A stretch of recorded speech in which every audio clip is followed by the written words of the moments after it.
My dear battle brothers and sisters, welcome to our Monday stream, which has been sanctified by Ordo Hereticus, and today we are going to talk. Yes, once again, what happened there? The camera went a little bit off for a second, but we luckily for us, we managed to sort it out, or rather, it sorted out on its own, isn't it? But that's fine, because as long as stuff is being sorted, we are fine. We are absolutely fine. So, my dear battle brothers and sisters, thank you very much for joining me today. And today, we are going to talk. Last time we've talked a little bit about Warhammer, and today we are actually going to be doing a little bit something about video games, because that's what we do. We like to change stuff up, right? A little bit, like every now and then. We like to talk Warhammer, and every now and then again we like to talk about some video games. And today I actually maybe should I not? Maybe I should put this one on. There we go, so people know what's cooking, because we don't start talking straight away. We first wait for people to come in and see what they have to say before we delve into the topic. And speaking, wow, I am really excited today. I can't even talk. Speaking of people coming in, Logan, Happy Monday, welcome back. I'm hoping that this Monday is special for you. I'm hoping that you feel the energy, you feel the new leaf turning, and you woke up and felt like, yep, today I'm gonna do some good shit. And speaking of good shit, my dear battle brothers and sisters, if you would like to see some good shit, head over to Mr. Logan's stream, give him a follow, check him out when he's live. You will not be disappointed, I can guarantee you that. That's a inquisitorial guarantee. Some say it's not too much, but I still pride myself in that. So, thanks for the shout out, no worries. Thank you very much, Logan, thanks for asking. I'm not too bad. I was excited about today. You know, yesterday evening I prepared the talk. I even managed to put together a slideshow. And now I came home, it's really warm, and I ate. And as I finished eating, I watched some YouTube video, and now I felt like I could do with a nap. You know, like a proper either child or an old senior citizen. You know, I ate and now I need my nap. How about you? How is the work today? Is it going to be too much, or are the Mondays all right? And also, Jackster, I wanted to say good evening in different language, but I completely bonked it. So I'll just say good afternoon. Oh well. Okay, we have to ask ourselves a question. When the evening starts? When does the evening start? Because some people say good evening after 5 p.m. I personally say that evening starts at 7 p.m. So for me, if I'm talking to someone or calling to someone or something, I would still say good day up until 7 p.m. After 7 p.m. I would say good evening, and after 9 o'clock I would say it's night time. But I don't know if it's just me or if it's somebody else as well.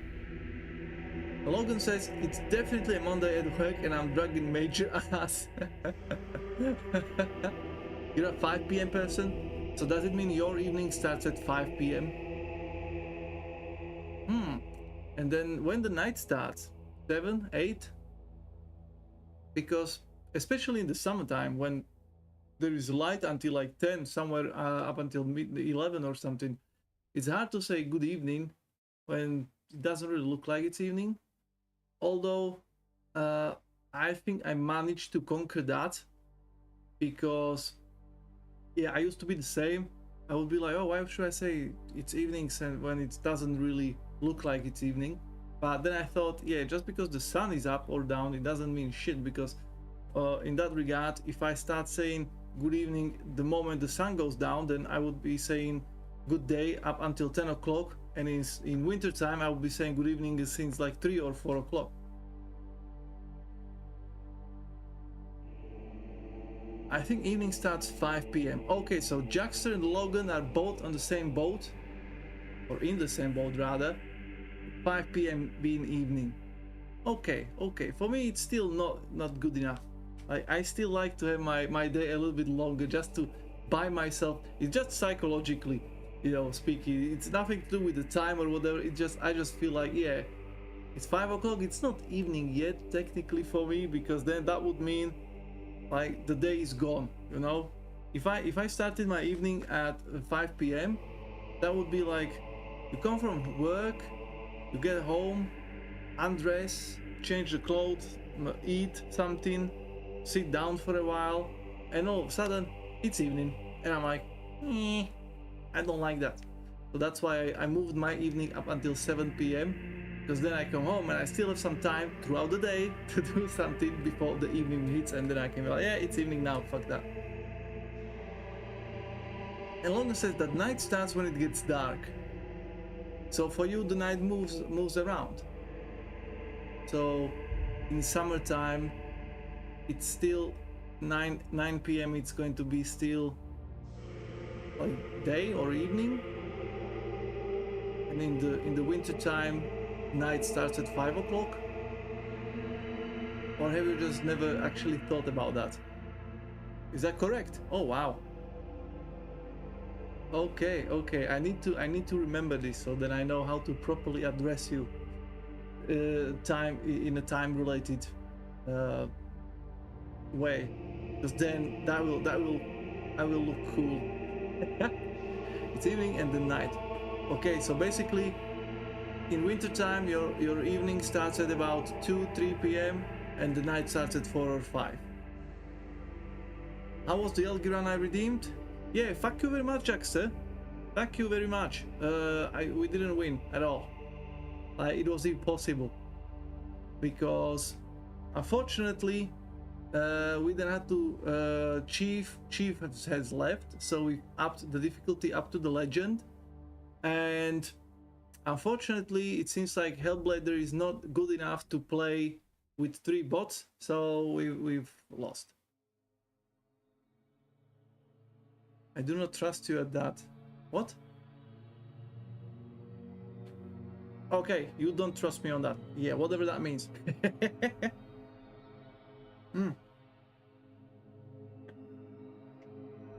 By the way, speaking of meaning,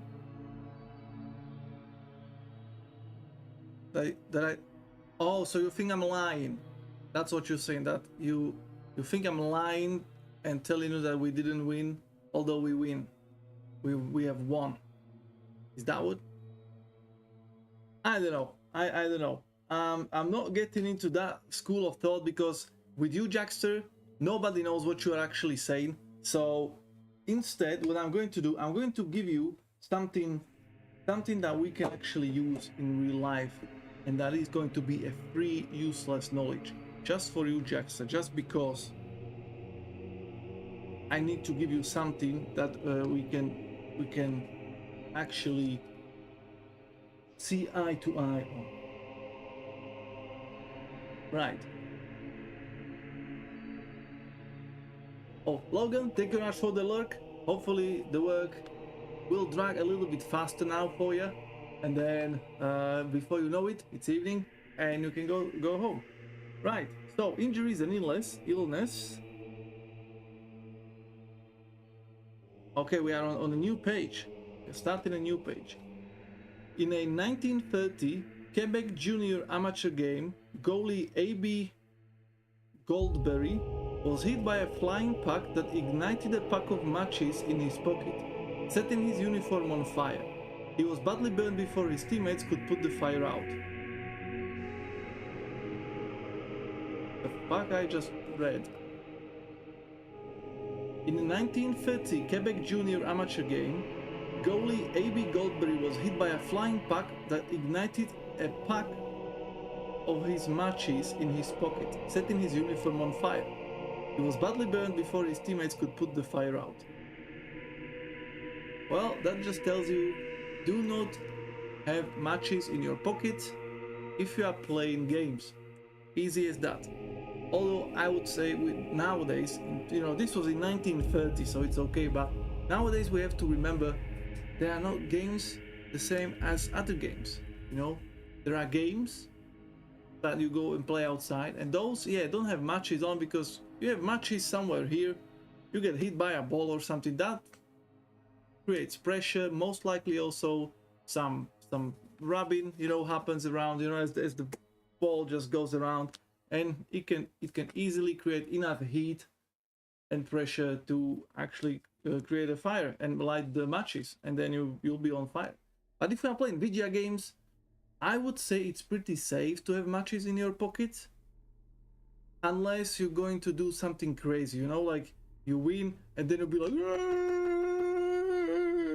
and then somehow you spark a match. I don't know. I don't even carry matches. I know they are still being made, but I don't think many people actually carry matches anymore. You know, it's all just lighters these days. Let's say it was a lit match.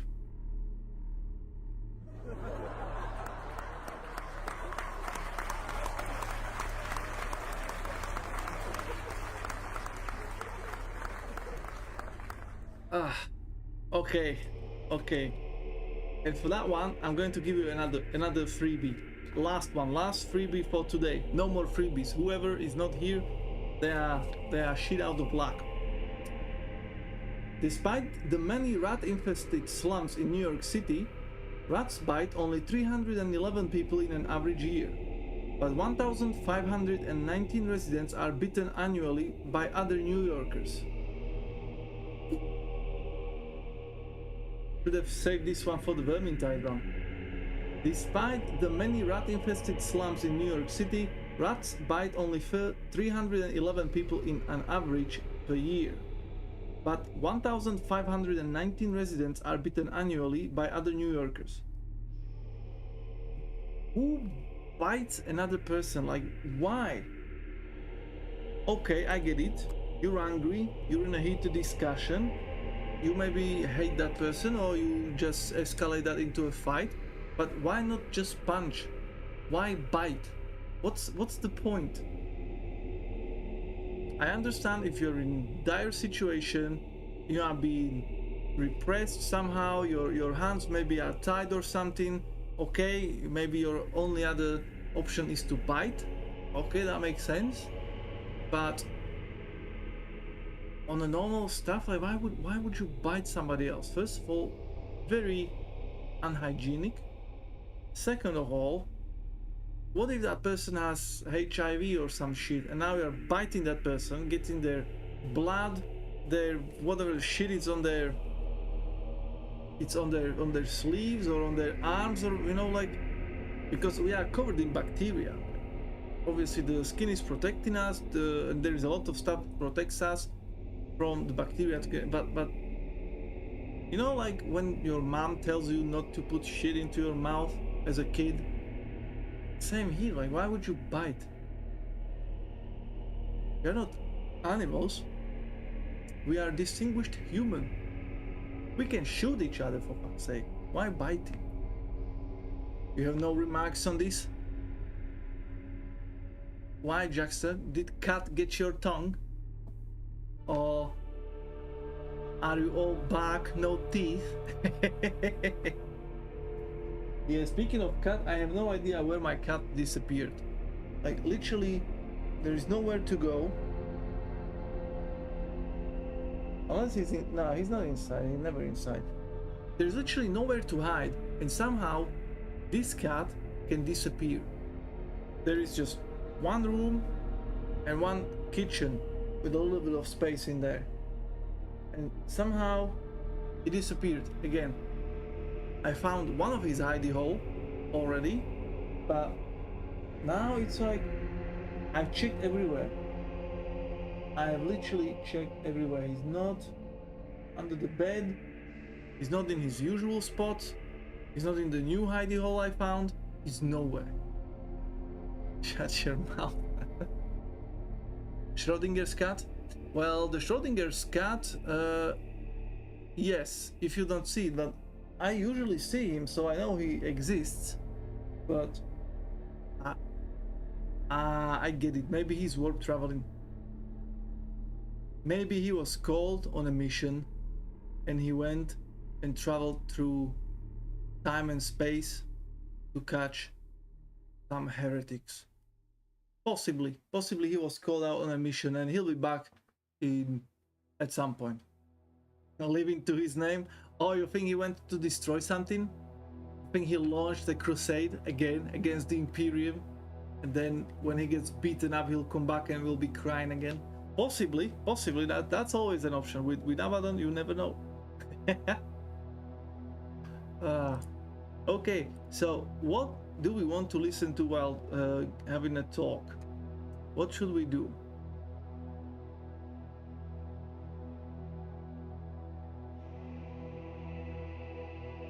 Traveling the warp like pussy and showing up when the crusade is going. What? Kinda. But we need something to have, because today we are going to have a talk, so I am going to do something different, and we will add a little bit of music in the background, but not this one. This is kind of like an intro music, so I'm thinking let's go for Warhammer Total War 3 soundtrack. That should sound good enough. Oh, and it has 4 hours. That's way more than we need for this one. Coolio Bambulio. Right. So that will be ready. Hopefully not too loud. And there we go. Okay. So.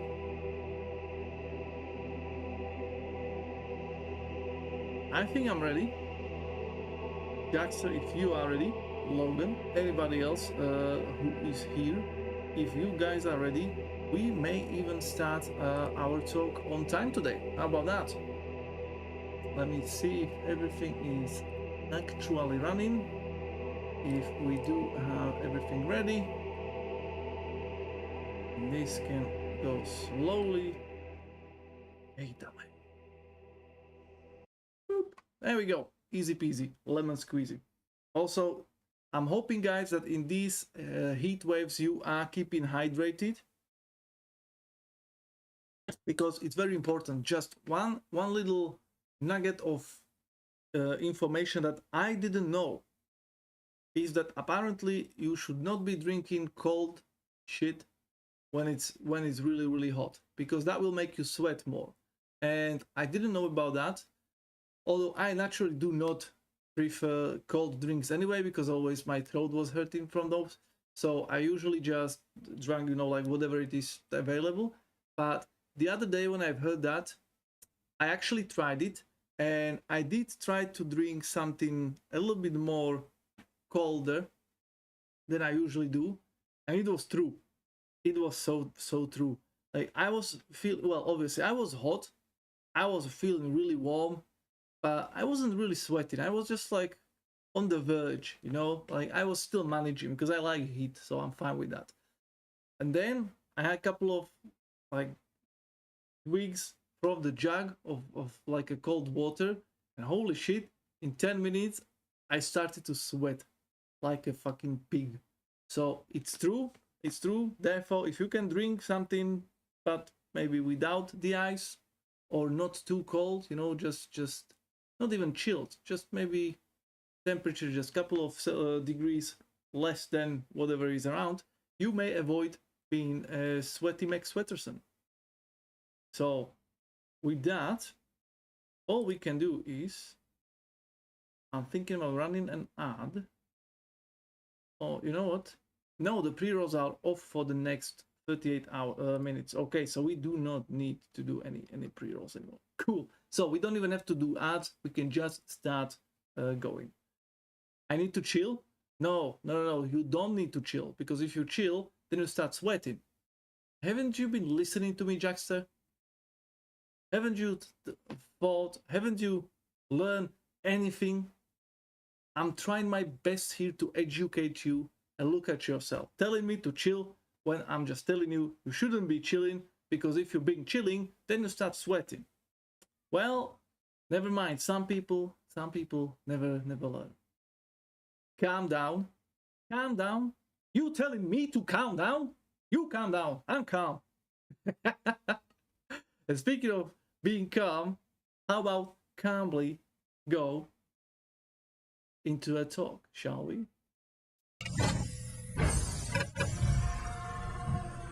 So, oh, I actually forgot to put this on. There you go. Let's do it this way. Is it working? Yes, it is working. Nice. Beautiful. So, my dear battle brothers and sisters, let me know if the music is too loud. I can always drop it down a little bit. But today's topic is video game pricing. How should the games be priced? What makes the price adequate? How much should we be actually paying for the video games that are being made constantly? Because some people say the games are too expensive. You know, they are already like $70 to $100. It's a lot. Imagine buying a new game every month for $70 or euros or whatever. That would be a lot, you know, and especially if 70 euros is maybe your weekly family budget for meal, for food or something, you know, like that. It's not a fun situation if there is a game that you really want, but it costs $100 because, you know, of the game prices and everything. Then some people, on the other hand, says that the games are too cheap, that we actually need to increase the prices. That apparently nowadays the costs of manufacturing and everything is getting higher because of the better equipment and more people that are able to work on the project. So, you know, they need to eat, they need to be paid for their hard work. So the games, there are a lot of people saying that the games should be actually $70 like a normal price, and maybe even go up to 90. And I am one of those boomers, I don't know about you guys, I am one of those boomers who remembers when AAA games were costing $40 or 40 euros. And I thought, holy shit, that's a lot, like I can't keep up with that, you know. So I was always just waiting for the sales and for the cheap or freebies or the cheap ones, you know, where you could get the, like, I got Diablo 1 for like 5 euros. That was like 20 years after its release or some shit like that. So yeah, like even 40 euros back then was a lot. Now it's 50, 60, 70, sometimes 100 or more. But as I said, some people say that they need to be more expensive. And then you have third category of people, third side of the argument, who says that, yeah, games should be free and they should have in-game purchases, you know, like skins and battle passes and all this bullshit, because, you know, everything on the internet needs to be free for some reason, and therefore the games should be free with the option to pay for them, which is which is something I do not really agree with, because it's not like making a game is easy. It's not like making a game takes you, I don't know, 3 afternoons or a week, and then all of a sudden you have a game and you can publish it. Yes, you can technically make a game in a week or in a month, but it's not going to be anything spectacular, you know. It's not going to be worth the $70 price tag. It's not going to be worth anything, basically. It's not going to be that good, because in a month you are rushing something. You're either rushing the gameplay or the narrative or the characters or the graphics or the sounds, you know, like there is something not going to be right, and therefore not worth the price tag. Therefore, yeah, I think we should I think disregard whoever says that the games should be free and with the options for purchase somehow embedded inside, because As I said, yes, there are free-to-play games who work on that and they are doing pretty well, but not everything can be free-to-play. When you look at free-to-play games, they're usually multiplayer games. They are usually something with seasons, with leaderboards and shit. And you can't really create a free-to-play, a single-player game where I'll install it, I'll play it, I'll finish the story. So why would I pay now? You know, like, why? Yes, there are few people who would pay because they'll be like, wow, this game was amazing, let me buy some shit, but from the in-game store. But you know, like, why would you buy something for let's say a new skin into a game that you are most likely not going to be playing again? Because again, even from those people who would be willing to pay for that game, not many are going to go back and replay it. Therefore those skins would be pointless. So yeah, let's not take those people into account. And speaking of people who are not going to be taken into account, Tangrif, happy Monday, my friend. Welcome. That you being here, that actually deserves a little. And of course, I was just kidding. Come on, dude. What do you take me for? Of course, you are going to be taken into account. You, my sir, are going to be taken into the biggest account around because of your magnificent beard that you are sporting on that Discord image. That's why. So how have you been, my friend? What's cooking? Good looking. You came just in time. I just finished my initial rant, and we are just getting into the meat and potatoes of this whole shenanigan. Let's see if everything's looking correct. Oh shit, why is that crap visible? Damn! Oh, it's not supposed to be visible. Now everybody knows. Right, there we go. This way I can have an idea what's cooking. Cool, right. So, video games pricing. What makes the price adequate? How should we price the games and everything? I'm so excited today that I don't even know how am I going to get through this talk. Maybe we will be here until midnight, because by the time I am able to put the words into a correct order. Anyway, so I made this. I made this myself. I mean, you know I can't do graphics, okay? So shut the fuck up. This is the best I can do, okay? This is the best graphics I can do. Unfortunately, I cannot do this in PowerPoint, Microsoft PowerPoint, which could make it a little bit nicer. Because if I do it in Microsoft PowerPoint and then launch the presentation, it kills my both screens. So there is like presentation on one screen and PowerPoint on the second screen, and then I won't be able to see what's going on in chat and all the other stuff. So I had to do the online slides, which is just Google's PowerPoint, because now this screen that I only need for that is that, and the other screen that I need for streams is still visible, and I can also put my notes on. So therefore, yeah, this is the best. This is what it is. And you know what? If you do not like it,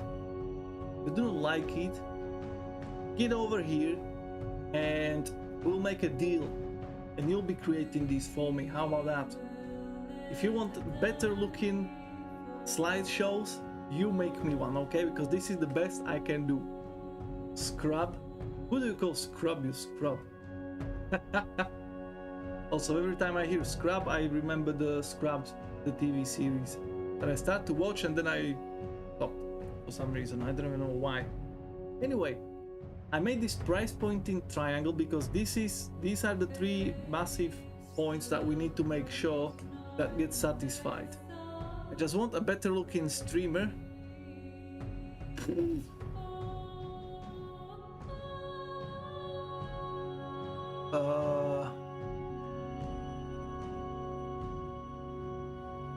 Wait a moment. Studio mode. I can help with that. I can definitely help with that.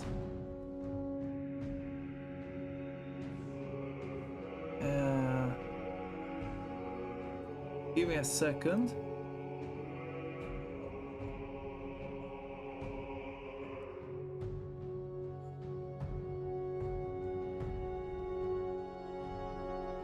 Yeah.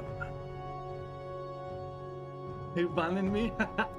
No, I wouldn't ban you. Why would I ban you? I have literally 2 viewers. You are one of them. Why would I ban you? Come on. Like, I'm not that stupid. But let's get rid of studio mode. I can help you with that. How about now? How about now? Is that better? Is that easier on your eyes?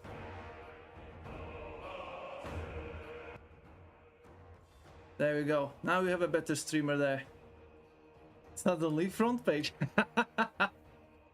Well, that was the... Well, obviously that was not the idea. Veronica here. That's art. Okay, that is visual art. That is just my representation of my feelings, how I feel when I'm streaming, you know. I feel like that. So yeah, it's not... You know that I'm not chasing views and subs and money and all the ladies and all that stuff. No, I'm above that. I'm here for you guys. So this is just the usual, as I said, that's just an art, you know, just my artistic vision of life.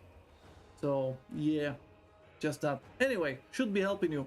So you wanted a better streamer? Now all you have to do is just put something in front of this part of the screen and I think you'll be fine. I often feel tits out too. You see, great minds think alike, you know. And then also we can say that something goes tits up. Well, well, yeah, over there, right there. Oh shit! And also I need to fix my message because we actually hit over 250 reviews on our curator page today. So it's not 230 anymore. Actually, the servo skull is lying. So I do apologize. That is a lie. We have 250. We have 250 now. Holy shit, indeed. Although, to be fair, what helped is my monthly demo day where I demo 3 games at the same time. I install 3 demos and I play an hour of each. And that means 3 extra reviews every month. So yeah, slowly, but on top of what I normally play and what I managed to review on YouTube, then yeah, we are slowly getting there. We are getting there. And speaking of getting there, let's get there. So, price pointing triangle: developer, seller, and consumer. If you remember, there is also a business triangle that says time, quality, and price, and you can only satisfy 2 of them. So you can either have something really fast and really cheap, but it's not going to be of high quality.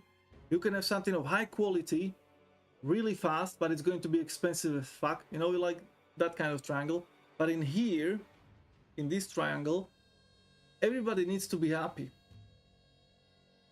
And that's how the price is going to be correct, because if the developer is unhappy with the prices of the games, they may stop making games. If the seller is not happy about the cut he's receiving, he may stop selling games, and therefore less people will find out about that developer, and you know, developer will be having harder time to get to the consumers. And also, if consumer is not happy, they'll stop buying games because they are too expensive, or they are not interesting enough because they are too cheap. Therefore, all the 3 sides of this triangle needs to be satisfied, in my belief, to reach like a perfect price point. Obviously, the consumer should get most of the money. No, the consumer is the one losing the money, but, well, I shouldn't say losing, is the one paying money to satisfy developer and seller, but also the consumer is getting something back. You know, the consumer is getting excitement, some good times spent playing video game or something. So consumer is giving money for that good product. So it's a barter. It's okay. So let's check the developer. Can you see the mouse? Hopefully. So we'll start with the developer. You know, we'll go from developer to seller to consumer. So the first one is cost of development of a game, because that needs to be from the developer's standpoint, that's what should make the game, you know. Also, shout out to my boy Orange Rock, because this looks literally like Orange Rock as I remember him when he was streaming back in the last millennia. Minus the... no, shit, he even got the glasses. Just not that little stachio. Anyway, so there are three main points: engine costs, manpower, and marketing. So with engine costs, it depends on how the developer decides to go about it. So first, if the game developer uses United Engines... wow, I am being retarded today, indeed. And that's only Monday. Wait for Thursday, we're going to be bonkers here. Anyway, Unreal Engine and Unity, those are the biggest ones that I know about, that you have to pay for sales. With Unreal Engine, I believe the games are... you don't pay until certain amount of sold copies, and then after that you pay certain amount of money or some percentage or something like that. And with the Unity, I don't know how it is with Unity, because they wanted to now charge for every download of a game, which would completely fuck up the mobile games, because a lot of them are being downloaded, but they are also free to play, so nobody will... so a lot of people download it, maybe not even play enough to get hooked and pay for the product, you know, in some kind of, you know, boost or something, you know, like how mobile games works. Like they are free, you download them, you play them, and then you buy time or game some mechanics or something. So yeah, that would completely fuck them up. So I know I think they stopped that, but I think they were like, you pay certain amount up front for releasing a game with Unity, and then you pay until the end of your life for each copy, or some kind of lump sum every year. Like there were some shitty shenanigans with Unity Engine, but that's something that needs to be associated with the price of a video game, that these engines, they are not free. Yes, they are free to download, to use, and to play around with them, and you can create the video game and release it for free as your hobby that you do every now and then on the weekends or something, and you don't have to pay. That's free. But if you go commercial, if we are talking like a proper games, you have to pay for these, and that needs to be manufactured in the overall pricing. Or next one are the assets, ready-made and unique, because again, you have the engines, but you may not have the graphics, you know, and you may not be good enough to create graphics. You know, like Zangnif, your friend who created that Rogue Dungeon, has to buy a fuckload of pictures, of assets that could use later on in the video game. So again, he had to pay for it, therefore he needs to recuperate the price for that. And then again, you can buy something from the market, like Unreal Engine Marketplace, where you can buy like ready-made assets that are also animated, that looks good and everything, but again, they cost something. And on the other hand, the problem is that if people start seeing the same assets reused in different games, they may feel like they are being ripped off, although they are not. It's just going to be the feeling that people get, because I'm like, oh, I've seen this zombie in 5 other games, why am I still paying, I don't know, $80 per new release if I'm fighting the same zombies that I've seen already in 5 other games? Well, it's because that asset had to be made by someone, had to be put onto marketplace, and had to be bought by the developer and used in their video game. And just because it looks the same, it doesn't mean, you know, the price is going down just because it was already used in 3 other video games.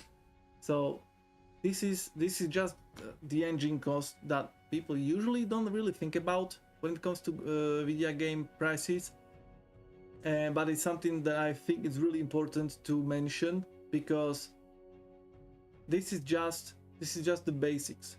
This is just the tools the developers need to start making a video game. Now the next point, the manpower. You have the learning curve. And this goes also not only for the engine cost, because yes, if you really want, you could make an argument that if you really want to cut on the engine costs, you can go free. You can go with like Game Maker Studios, RPG Maker. You can use Godot, or like there is about 20 other free-to-use engines. And speaking of free-to-use, Namil, happy Monday, my friend. Welcome to our video game talk. How's it going today? Y'all don't be having any fun around here.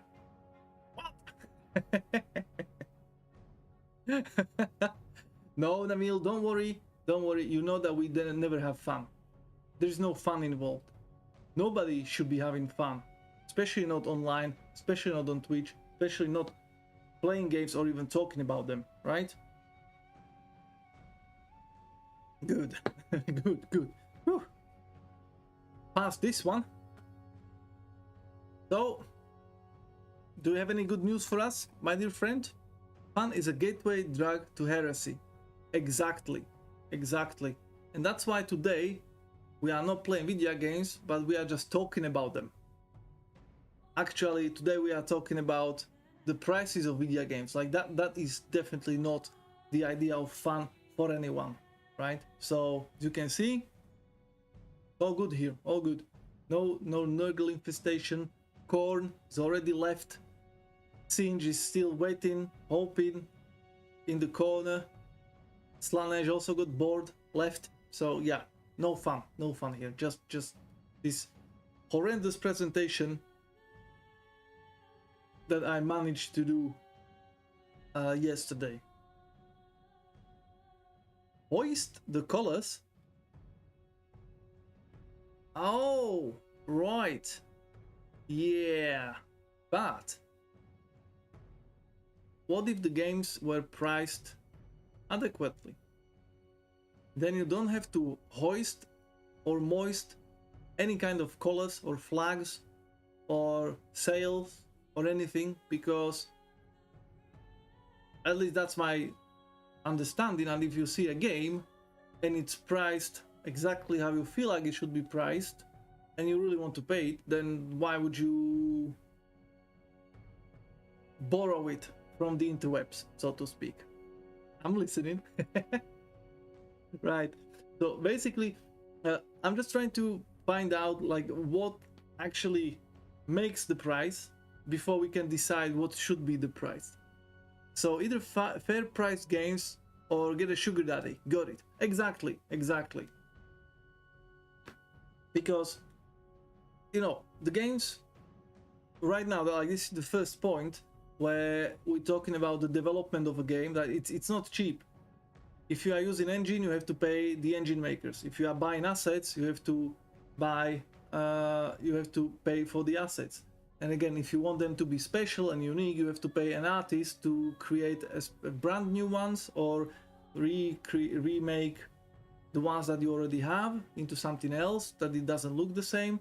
So that will all inflate the costs, because nowadays nobody does text adventures anymore. You know, you really need some assets, you need some graphics and everything. Then I was just about to mention that there's this learning curve, noob versus pro, which is time and salary. So again, you're making a video game, what you're gonna do? Are you going to learn yourself how to code from the scratch? It will take you a long ass time, but you'll save some money because you can, you know, live off of less money or whatever. Or you can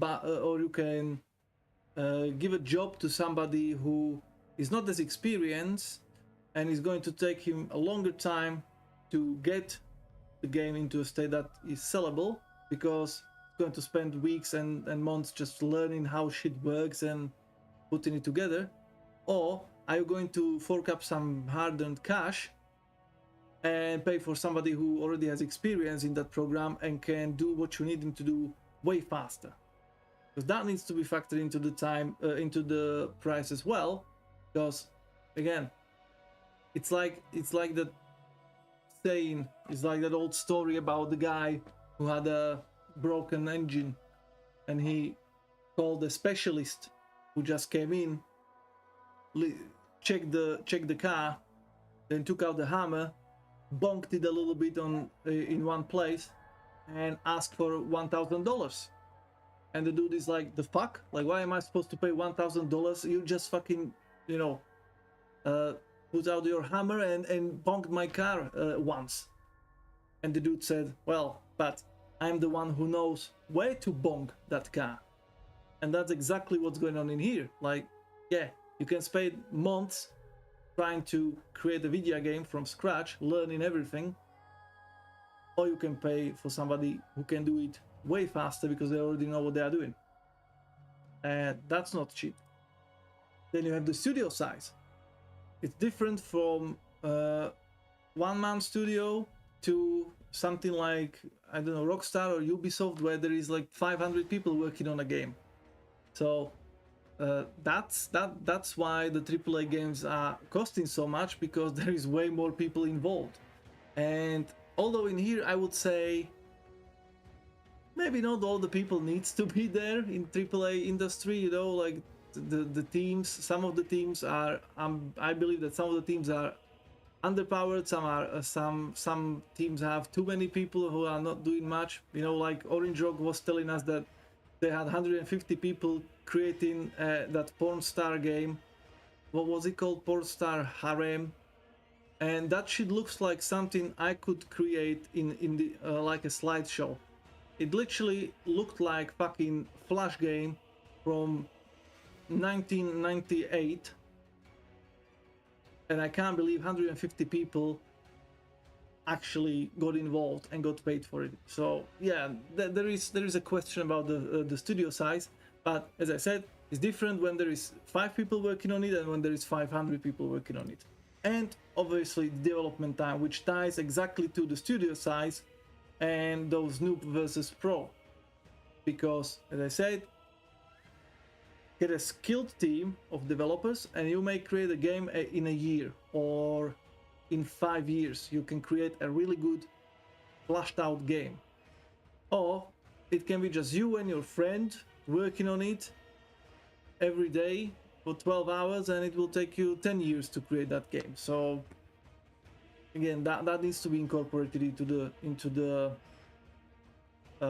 the cost of games when we are talking about the development. But on the other hand, the question is like, how much time it's enough, how much time it's too much, you know, and shall we be more forgiving to a small studios, or should we just tell them like, well, my friend, you should have gone to somewhere or to someone and get some fundings or get some people to help you out? How would you do it? Fun fact, Fat Shag reported 66 employees for the taxes during when Vermintide 2 was developed. Oh yeah, but that was for the tax reasons. So who knows how many people were there already. When you're thinking about it, like 66 people for Vermintide 2, I don't know, isn't it a little bit there to report total? Ah, okay. Well, obviously CEOs are going to be 2 of them. Then obviously marketing people and HR and all that stuff. So it's not like 66 people were actually working on the game. I'm pretty sure there were, I would say, at least 15 people out of those 66 would be just office people, you know, pencil pushers, maybe a lawyer, an accountant, as I said, HR, CEOs. Maybe, I don't know if they actually employ a janitor or something, if that would be a part of that report. But yeah, I would be interested in seeing what were the positions that were. Do they have to report the position, the people working, or just the amount of people who are actually employed?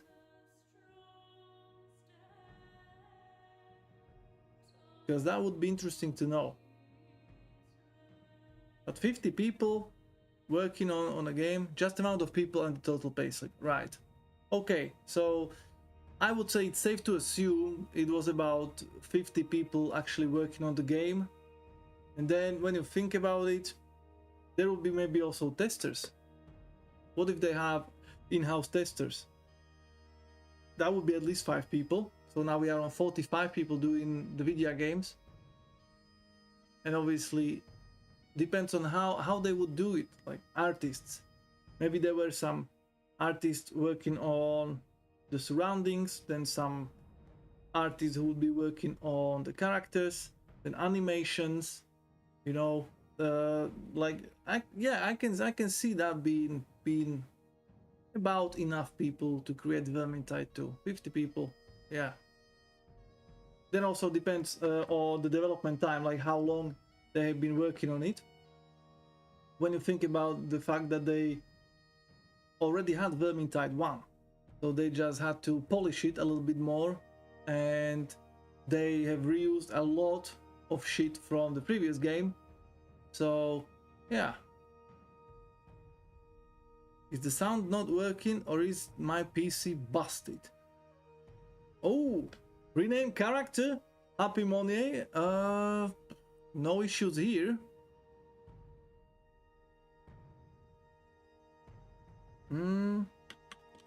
What seems to be the problem, officer?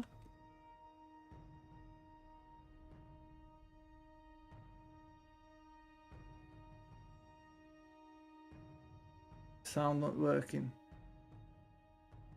What seems to be the officer problem? My speakers were muted.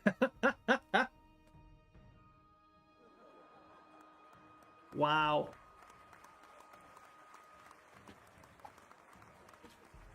You,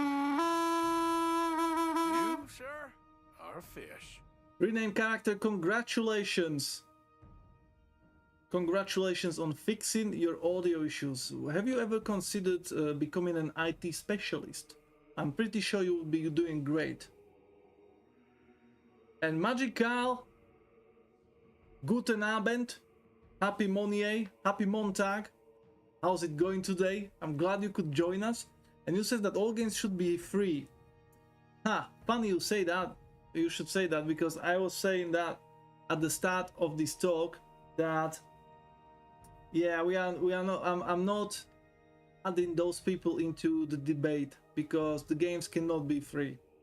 Because a lot of games, I mean, there are some games that can be free or free to play with the option to purchase to help the developers, but a lot of games would not be made in that regard, because like you can't live off of nothing, and many people would not pay. I'm good at turning it off, just bad at turning it on, he says. Okay, good stream, bye. Kyle, thank you for joining us, see you later. Right. So rename also, hopefully your Monday is going well. What's the time at your place, by the way?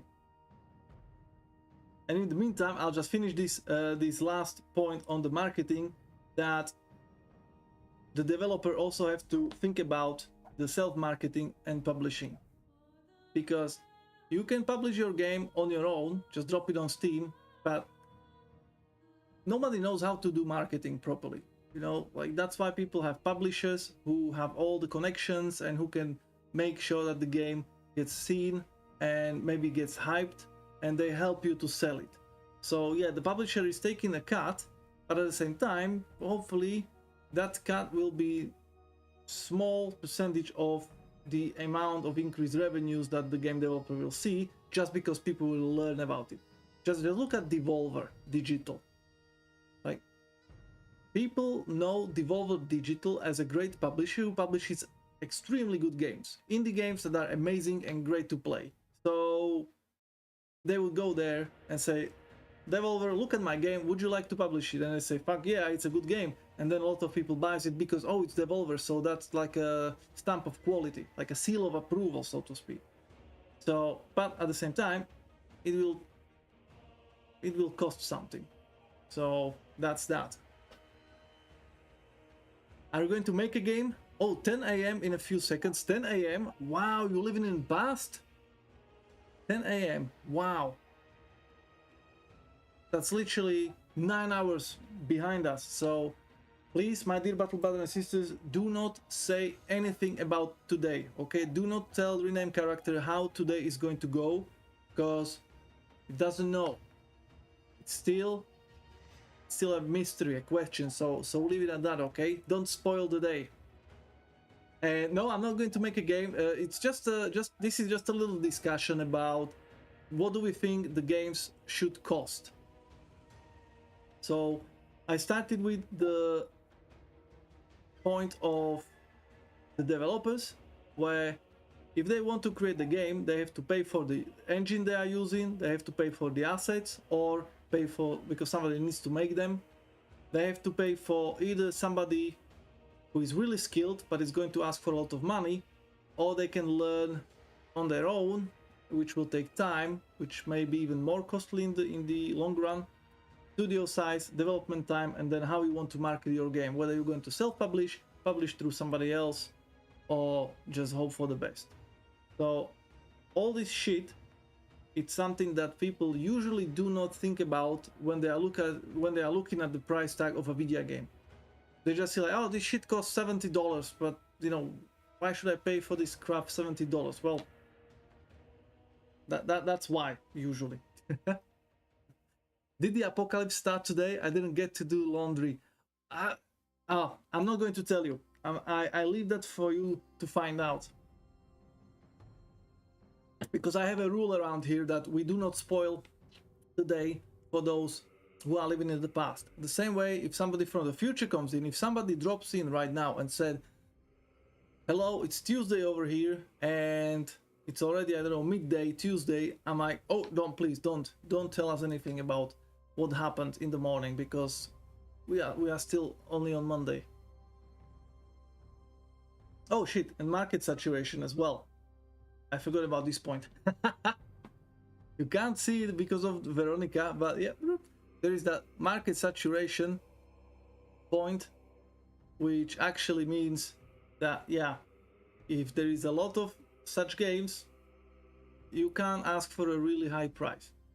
Like, if you come out with a MOBA game these days, you can't really ask people to pay $50 for it, because there is so many free MOBAs that if somebody's seen a MOBA for $50, they were like, lol, noob, I got my League of Legends, I got my Dota 7 or whatever the fuck people are playing these days. So yeah, the market saturation is very important, but at the same time, that's something the developer can actually solve by not making a game that doesn't need to be made. You know, if there is a fuckload of MOBAs, why would you go and be like, yep, let me just spend another 50 years making a MOBA game, when there is no point in that.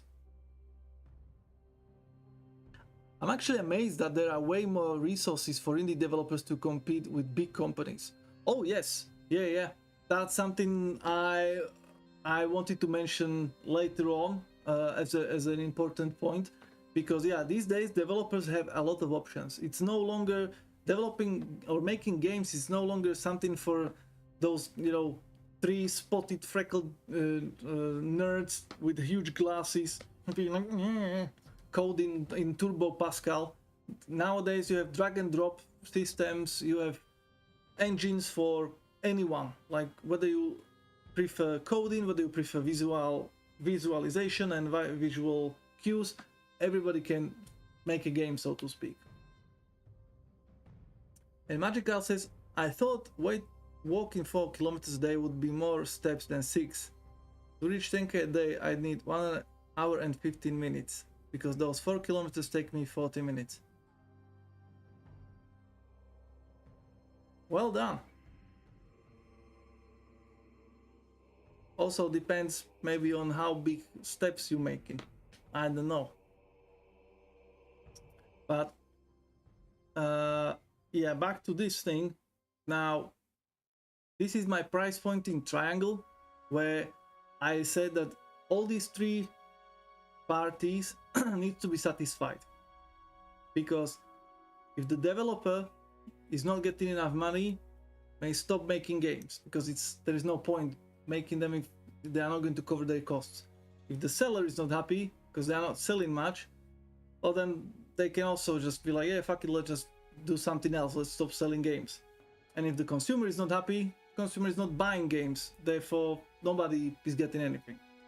So for the second point, the seller, because even companies like Steam, Epic Games, Good Old Games, and all that shit, you know, they need to make money. Obviously, they're not selling money because they are your friends. They don't want us to have a good time. They don't give a fuck about whether we play the games or whether we just buy them or whether we masturbate to them. All they need is us to buy the money, buy the game, and then fuck off. They are just in it for the money. It's just pure business. So first of all, these guys, they need to cover the cost of running a business, right? So Steam, Epic, and Good Old Games, they are all getting some kind of a cut. So you see this. So therefore, when you look at the price of a AAA game these days, that is $70. Well, that doesn't mean $70 for the developers, like going straight into their pockets. That is literally Steam is taking 30%. If you sell over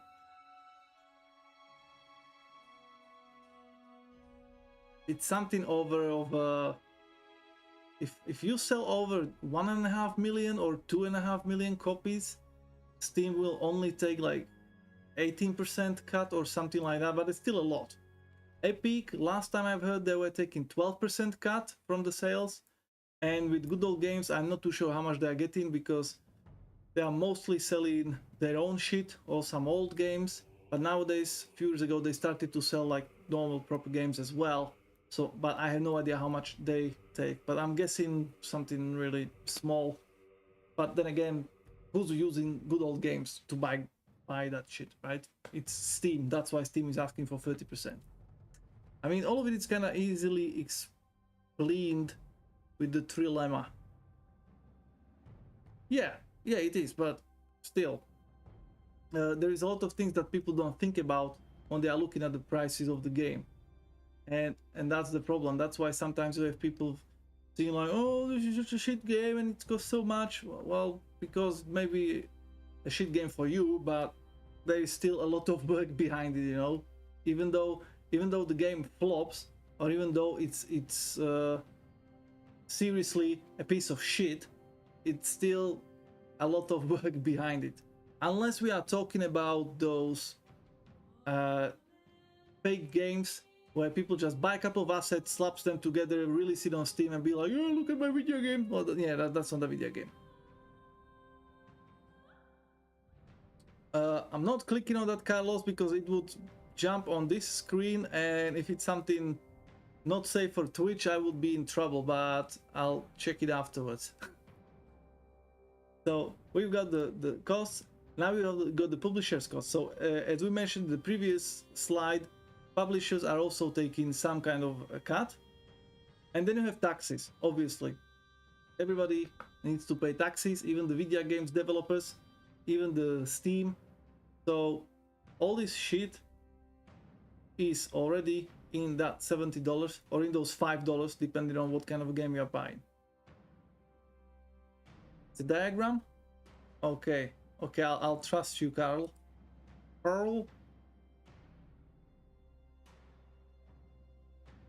Oh, yes, but I mentioned this one. I mentioned exactly this at the beginning, and this is not really. You can't really do the games like this because you may create a good game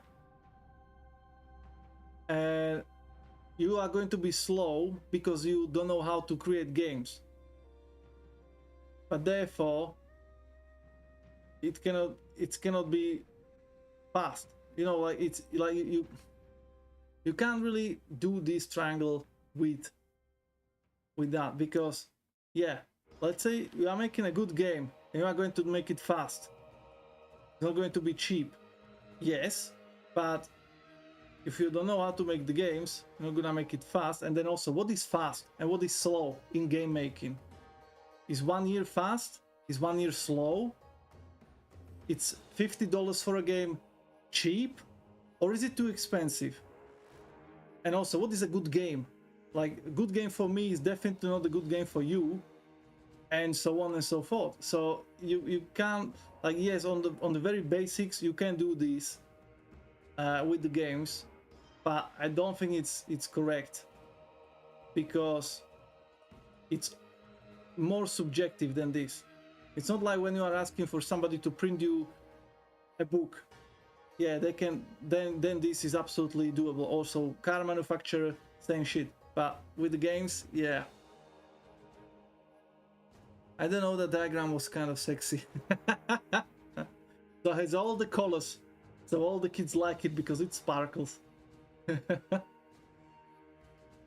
Well, there we go. You're aroused by colorful round circles? Yeah, like Left for Bleed. That was a mistake. That was not a game, that was a mistake. We're not talking about that. Now, sales. With these sales, I mean not like proper sales, but rather this kind of sales. When Gaben descends from heaven and says, "Here, children, have your video games 75% off or 50% off." So that's where the wishlisting helps for the developers to gauge whether they should put the game on sale or not, because they can sell more for less. So it's like, yeah, you can sell 1,000 copies for $30, or maybe you can sell 3,000 copies for 50. So you are still making more money, although the price is lower. Regarding the game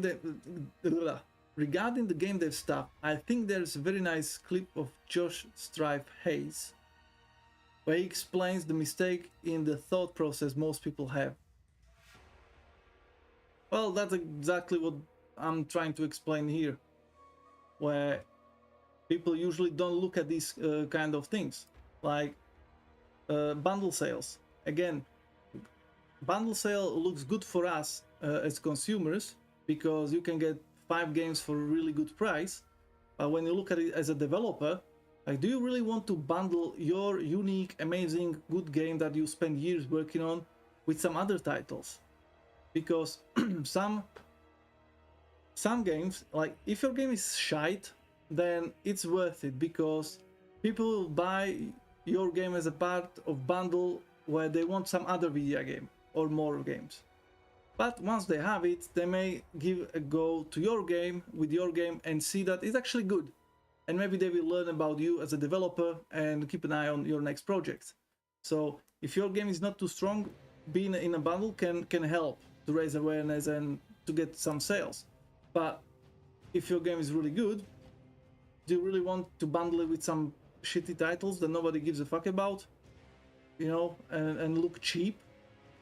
So then be like, okay, why should I pay 50 euros for this game if it's being sold with these cheapskates for like 20, and I'm getting also 4 other games on top of that?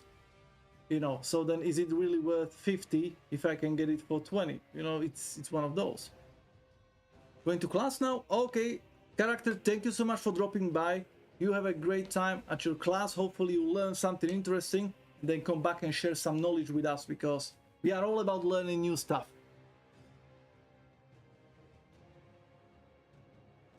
It's kind of fascinating that because of my weight, walking 4 kilometers burns 5,500 calories. Kilocalories.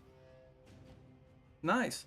So before you know it, Carlos, you'll be as thin that we wouldn't even see you. You'll need to buy more clothes then, because your old ones will be too big. Speaking of being too big, team is too big. So too many sales per year. Now that's something that also can skewer the price appreciation in the eyes of the buyers, because there is too many sales. You've got New Year sale, Valentine's sale, then you have like a spring sale, then you've got Schools for the Skull Throne sale, Although, yeah, that's mostly Warhammer and shit, but you know what I mean. All games should be 10 and never higher. Danji Hyperspace, happy Monday, my friend. Welcome, welcome. Thank you very much for adding to the discussion. Well, the thing is, they cannot be 10 and never higher because that's not enough for some games. Like, and this is one of the reasons that if you pay $10 or euros for a game, that's not $10 for the developer. That is literally $10 between the developer, who already has a lot of costs with the developing of the game. On top of that, these people are taking their cut, publishers are taking their cut, taxes, and before you know it, out of your $10, the developer sees like 4, and if you don't sell enough copies, then you are fucked. So yeah, some games can cost $10 obviously, but some not so much.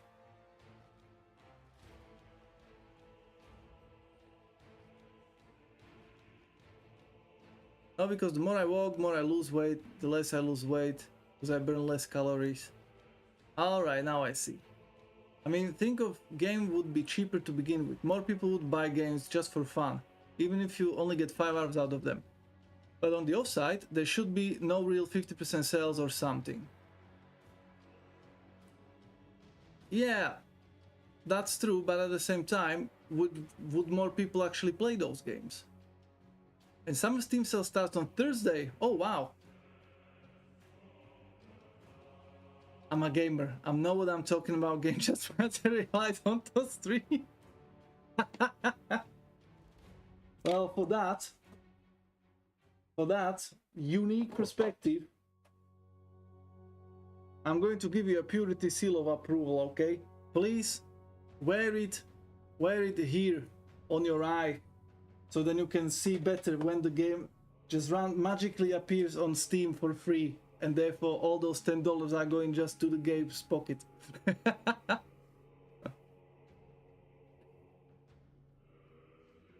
So like 10 for indie games, 20 for things like Vermintide, 30 for AAA games, and 40 for deluxe editions. I mean, I like that, Carlos. I very much like those prices. I would love that. Although Vermintide, I bought it for like 20 something. So I bought it in the timeline when that was actually true. But then again, League released a skin that's $500 and people in Asia buy it to show off and call those who aren't buying expensive in-game shit rice eaters. Wow.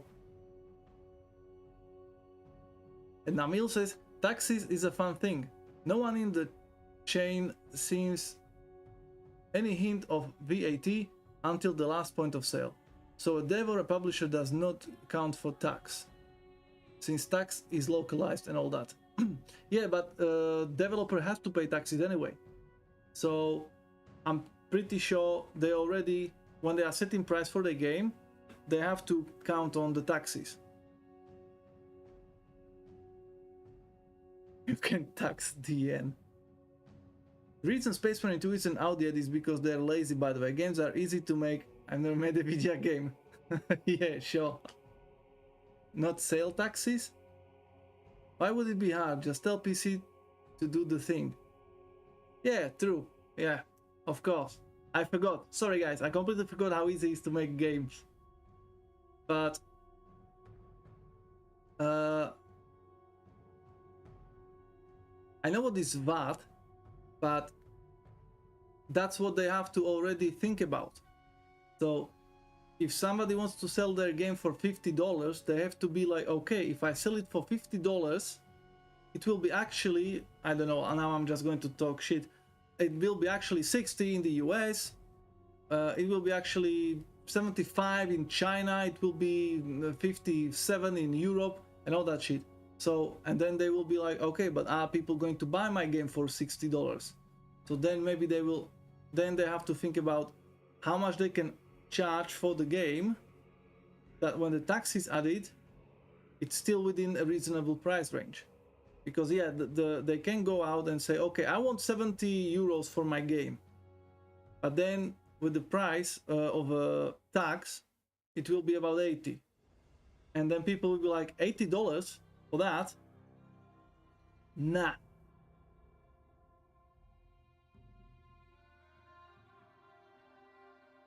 Yeah, tax is not a cost then. Then it's a variable, not a cost which you have typed. Or rather VAT to be precise. Well, yeah, but it's something that needs to be considered as a price when you are setting up your prices. So, yes, technically, it's not a cost. It's a cost to the consumer. But it's something that you have to think about when you are setting price points for your games. And the same goes for people who are buying the games. They have to think that, yeah, I'm paying $70 for this, but I'm also paying a tax. So the game is not really $70, maybe it's just 65 or 60, whatever the price of the VAT is. So, but then again, people don't see that usually. You just see a price tag. Oh, this costs $10. Wow, that's a lot for that shitty little game. You know, that developer is crazy asking for $10 for this shit. You know, it should be $3. But after taxes, after all the cuts, maybe it is $3 for the publisher, for the game developer. I don't know. It depends, but it's something that we need to take into account when we are looking at these prices. And another thing is, which I wanted to say, was that there are too many sales nowadays. So Steam does about what, 10 sales every fucking year? Well, that's nearly a sale a month when you think about it. Most common is 25. Yeah, but somewhere is even higher, I think. Depends on the countries. But yeah, it's about 25%. It's a nice medium where you can actually set it. But Steam has New Year sale, Spring sale, Valentine sale, Tools for the Skull Throne, although that's mostly Warhammer, but still, some other games get bundled with that as well. Then you've got Summer sale that lasts a while. Then you have Back to School sale. Then you have Halloween sales. Then you have some, what's it called, Thanksgiving sales. And then you have Winter sales. So that's 9. And I'm pretty sure there are like weekend deals and publisher sales on a weekend, like randomly, and all kinds of shit. Then you have like a franchise sales. So there is so many sales that also skewers our view of how much the game is actually worth it. Because if some game like Vermintide 2 nowadays, it still costs about 20 euros or something, or 17, but it's on sale so often, on like 75% off, that you can buy Vermintide for literally 4 euros or 5 euros. So then again, when you think about it, like, is that game really worth 20 if it's on sale for 5 every other month? Yes, it's an older game nowadays, but still, it's just the perception. And again, that's something that needs to be taken into account. Maybe Fat Shark in this regard just turned it around, and maybe they are keeping the price up on purpose, so then people are like, holy shit, 14 years old game, $20, what the fuck, that's too much. And therefore, when they go on sale for $5, they're like, oh shit, $5 for this game? I'm in, give me that, and I'll buy all the DLCs and crap. So that could be, you know, that's another thing, how you can turn it around. I've lived my entire life being absolutely positive that I'd never receive a phone call from a vegetable. Then boom, onion rings.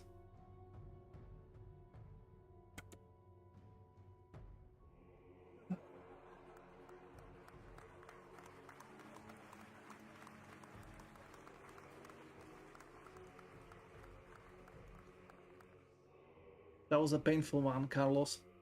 Enjoy your pita bread. Right, and just to finish it off, again, marketing. That's another marketing. So you already paid for the publisher, and now you have marketing on Steam or Epic, because you can pay Steam or Epic or GOG to make a banner to put you in front of people's faces, And again, that's something that will affect your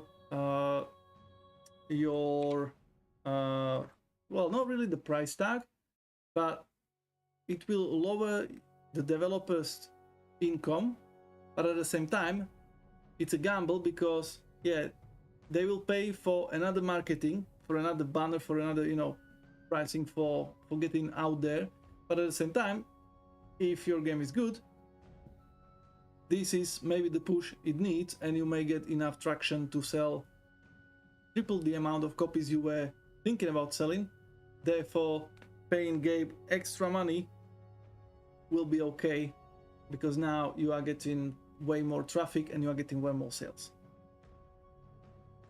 So that was the developer, that was the seller, and finally we are getting into the consumer part, which again, it's something that we all know about, something that we all are part of, we all look into.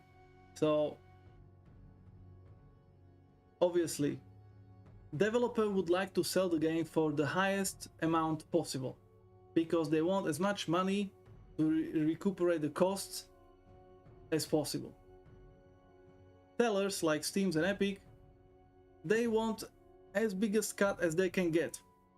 So whether it's the developers who paid, or us, the gamers, who pay for it, or if it's both of them, they don't care. They just want money. Ooh, Baba Royal! Welcome to our sanctified chat. Happy Monday, and thank you for joining the best Imperial Guardsman regiment on this side of the galaxy. You will be trained with the best.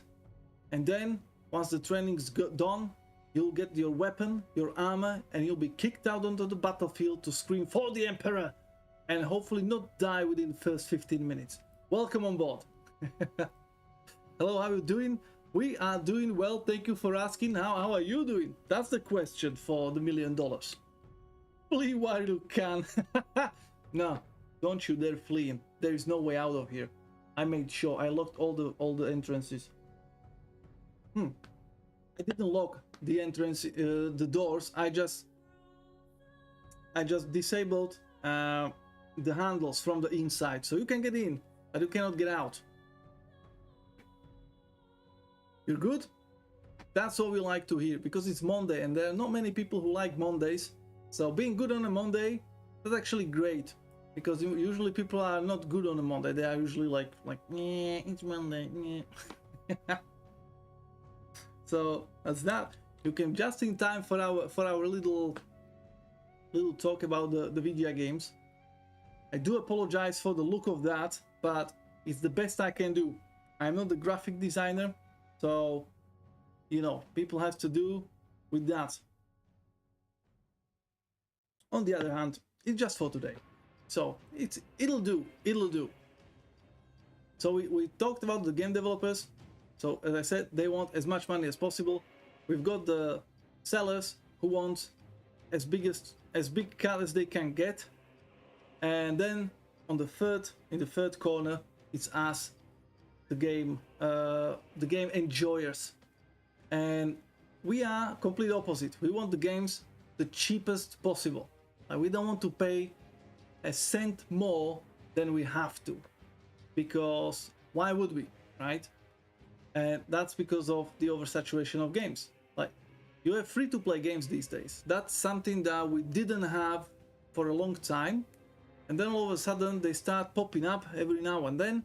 And nowadays it's completely normal that you release a free-to-play game where you sell all kind of digital shite that people start buying for.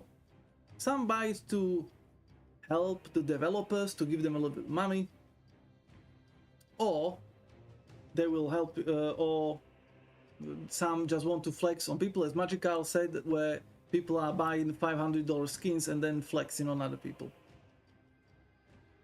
You don't like a designer? Well, I don't like my designs because I cannot. When I make a design, it looks like something from 1989, and today, with 2024, that's a lot of years behind the modern trends. Just look at that. Like that, does this look like something made in 2024? This looks literally like a slideshow from well, I would say 1995. That's where this would be lit as fuck. But it's okay, you know, we do with what we have. So yeah, free-to-play games. That means why would you pay $70 for a game if you can play a game for free? As I said, these days, if somebody came out with a MOBA that is paid to play, nobody's gonna bother. Overwatch had to go free to play because people are not buying into it anymore. Although Overwatch 1 sold great, I don't think nowadays with Valorant and Counter-Strike 2 they will be able to keep up monetization the way they did with Overwatch 1, especially with Overwatch 2 being quite shittier version of Overwatch 1.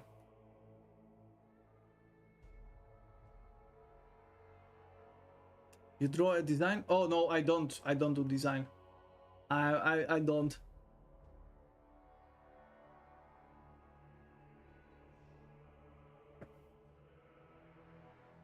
Where are you from? Oh, if you ever heard of Slovakia, it's just tiny teeny weeny little place somewhere in the ass of Europe. So yeah, it's from there. But don't worry if you don't know about it, because nobody really does. It's okay, just a little hidey hole. So we have free-to-play games, and then you have giveaways. Now that's another problem, because then again, you are getting so many games for free. Like Epic Stores is giving you 1 to 2 video games every week for free. Some of them are even like good games. Although nowadays I think they're running out of budget because the games are getting shittier and older that they are giving away. Then every now and then Steam gives something for free. Every now and then Good Old Games are giving something for free. Then you have itch.io, where there is a lot of free indie games that you can just download and play. So, you know, again, you have free-to-play games, you have giveaways, and then lastly, you have massive backlogs because of all these things. So, yeah.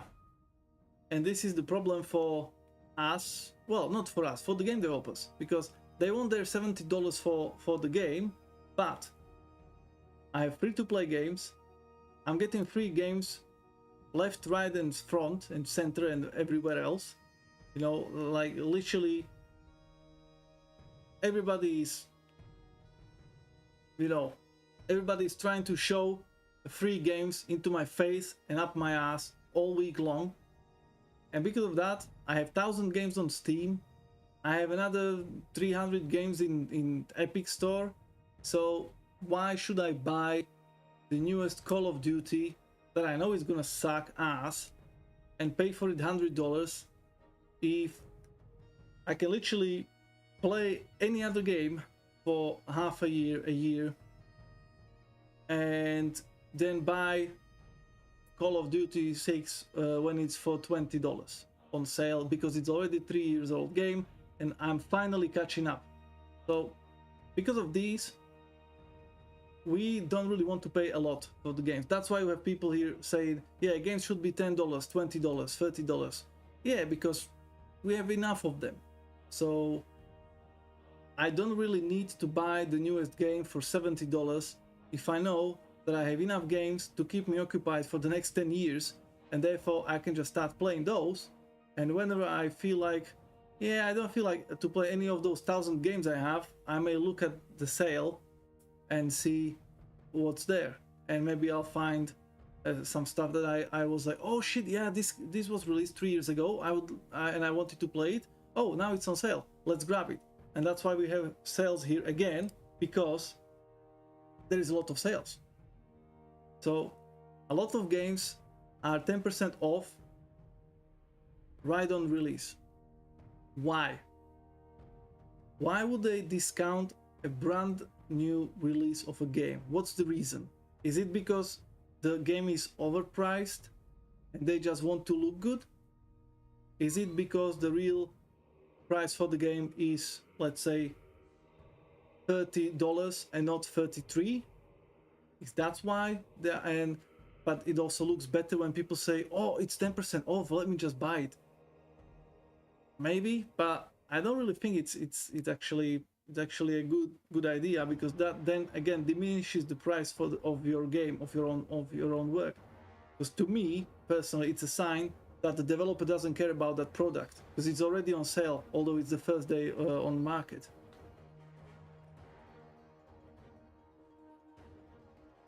Barbara, I had the feeling that you are one of those people. No, thank you. I don't do any. Nah, I don't do any. I don't need any arts and farts or anything. Nah, thank you. And Amil says, I'm guessing 10% of incentives more purchase than not having 10% off. Yeah, that's what I'm thinking it is, but at the same time, doesn't it diminishes the game on its own? You know, because look at Factorio. We discussed that on Discord the other day. Factorio developer said it's gonna be 30 quid and fuck you. Like, not going on a sale at all, ever. That game is amazing, it's worth $30 or 30 euros. I'm not putting a sale on that. And that's a strong statement. And from what I've seen, it's actually correct. So then when you release a game, or somebody else releases a game, and you put it on sale straight away, what does it say? Does it say, to me, it looks like you either overpriced it on purpose just to look good with that minus 10% tag, or you don't really believe in your product. Like, you released the game, price it at $50, but you know it's not that good enough, so you are already putting it for 45 because you know. And I don't think that's. I think that's actually, for me personally, that's actually against what they are trying to do. Depends on how much previous sales actually sold. If a previous title did outsell a game without 10% of a launch, that is an indicator of a winning concept.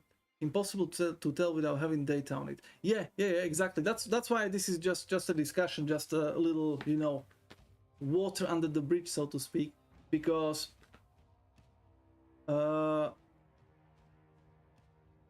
it's something that is now embedded in our mind, that yeah, some games are releasing with 10%. So what if people start expecting this as a new industry standard?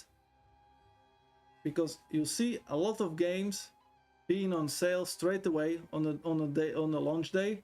Therefore, when somebody releases a game and it's like, nope, this game is 60 euros, and shut up, don't play it if you don't like it, don't buy it. Well, then people will be like, where's my 10% discount? You know, where's my release discount? You know, screw your game, I'm not interested. I'm sure it can be a good thing for huge titles. Hurry up and buy now or pay more later. Yeah, okay, if that 10% off is only for like 24 hours on a launch day, then I can see that being a good marketing strategy. Because yeah, if you really want to buy the game and you are on the fence because it's a AAA game, it's a lot of money, that 10% can be something that tips you on the side of buying, because you'll be like, okay, I really want the game, but 70 is too much. Now I can get it for, let's say, 65. So I'd rather get it now and save $5 rather than pay the full price. So okay, that actually is a good point, Namil. I like that. Yeah, but the launch sale needs to be only limited amount of time, like 24 hours max. Anything else just diminishes the game in my eyes.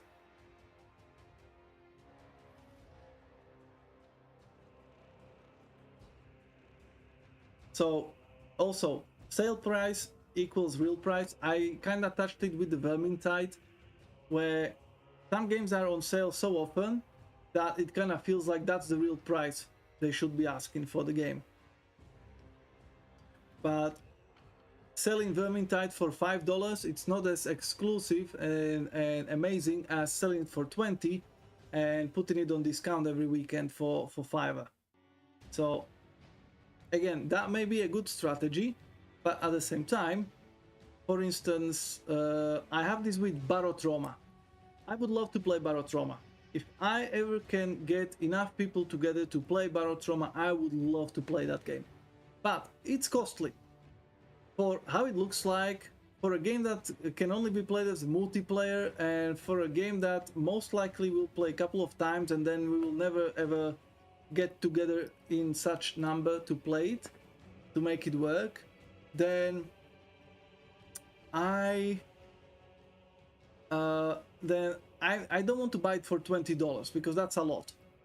But I see Barotrauma on sale so often that at least 3-4 times a year it's on sale for like $5 or something, like literally 75% off, even 80 I think I've seen before.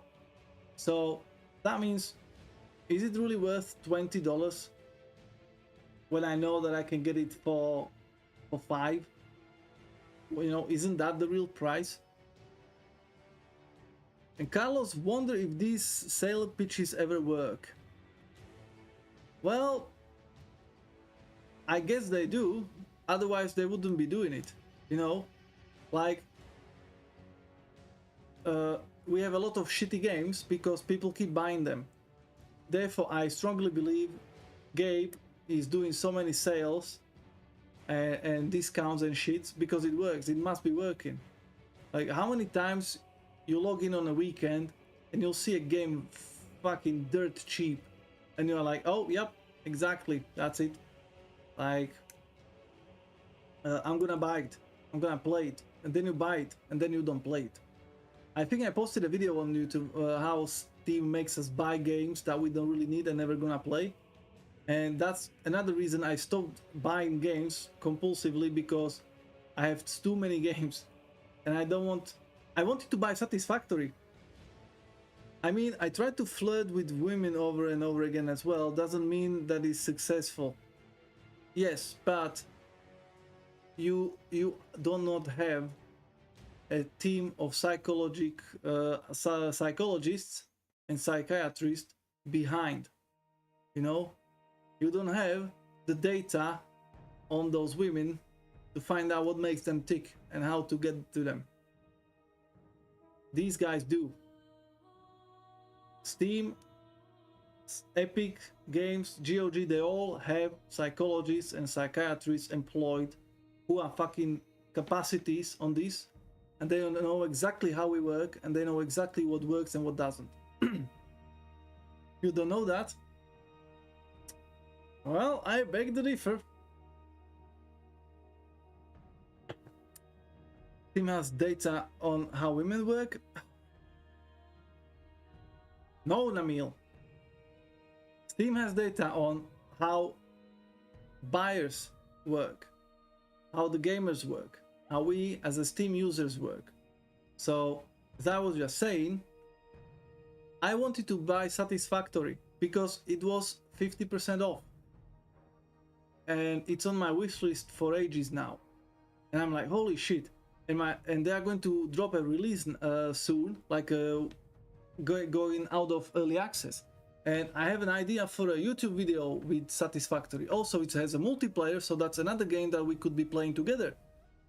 So I really wanted to buy it. And now it's 50% off, so it's not 30 quid, which is quite a lot for a game for me. But it was only 15. And I'm like, I could squeeze that into my budget, you know? Like, I could just get it, you know? I could. And I really wanted to. And normally I would. Like, if I was still in the UK, I would fucking buy it. I could have. So I would just buy it. I was just like, yep, it's mine now. And I don't care if I'm gonna play it or not. It's a sale. It's a 50% off. And it's going to be released soon. Come on, that's a steal. So yeah. They definitely know how it works, and they definitely know it works. Like, the only reason I didn't buy it is because I really wanted... I just don't want to buy games that I'm not gonna play. So... And there is so many games I still have to play, and on top of that, I have a Game Pass. There is so many games rotating in and out that I don't really need to buy games anymore. So it's just literally like that little green minus 50% off that makes you like, yes, I need to go and buy it. Although, Namil, if Steam had the data on how women work, they would be the richest. Well, they already are the richest, so even if they have them, I'm pretty sure they wouldn't sell them because they have enough money. I think sales these days are closer to the actual price than that what the normal price is. Look at groceries, for example. There's so many products on sale every week in grocery stores, nobody would sell them at a loss. Monkey brain neuron activation.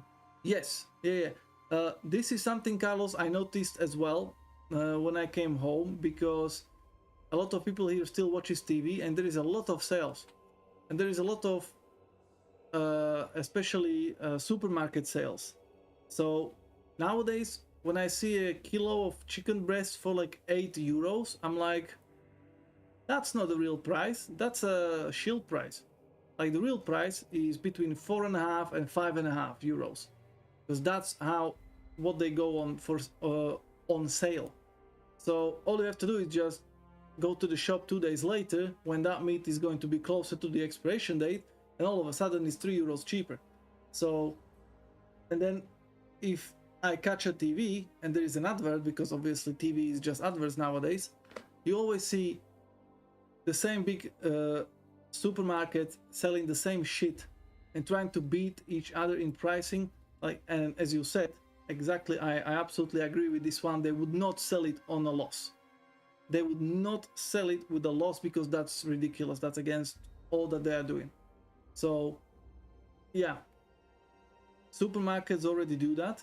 Therefore, what if the video games are the same? What if the sale price is the real price? If you see a game being 30% off every other week, well, maybe that's the real price. So you shouldn't be buying that. And that also leads to sales and FOMO fatigue, because I don't know how about you guys, but I am absolutely tired of sales and this fear of missing out, because it's like, oh, the sale is here, but yeah, we've been just discussing that there is 10 sales, like there is 9 massive sales a year on Steam, not counting all the small sales in between. Midweek sale on Wednesday, weekend sales, publisher sales, franchise sales, all that shit. Like, I'm tired of those sales. There's always something on sale. I had to turn off the notification from Steam telling me that all this shit is on sale, because I have 40 games in my wish list, mostly for just to see when the price drops or the sale goes up. But it was bombarding me with sales of those same few games over and over that I just got tired. So I don't know if anybody else feels the same, but I really feel like it's just too much of this shit. Like, there's too many games, too many sales. And when am I gonna play it? Which takes me to the last point. Who has the time to play the game? So, new game drops. Do we really have time to play it? Again, Satisfactory, I wanted to buy it, but I knew I'm not going to play it, because I don't know about any of you guys on the Discord who has Satisfactory and would be willing to play with me. That's one problem. I have a friend who has Satisfactory but is not playing it until the release, because apparently they are dropping some big updates that are going to change a lot. So he doesn't want to progress with his game, but he wants to restart it once the 1.0 releases. Therefore, he's not touching it anymore until the release, which means he wouldn't be playing with me. And playing on my own, yeah, I would get maybe 3-4 hours out of it, but then I would get tired or maybe play something else, and before I know it, that game starts gathering dust again. So that begs the question, do we really need to pay $70 for a game if we don't even have time to play it? I can just not play it, not bother, and buy it later. What about us who has Satisfactory but don't want to play with you? Well, that's another thing. That's absolutely understandable and a very good reason. Like, seriously, like, I wouldn't play with me if I didn't have to. So that's absolutely fine. I absolutely know what you mean. and I fully support your decision. That should be maybe another point, like that should be a thing. So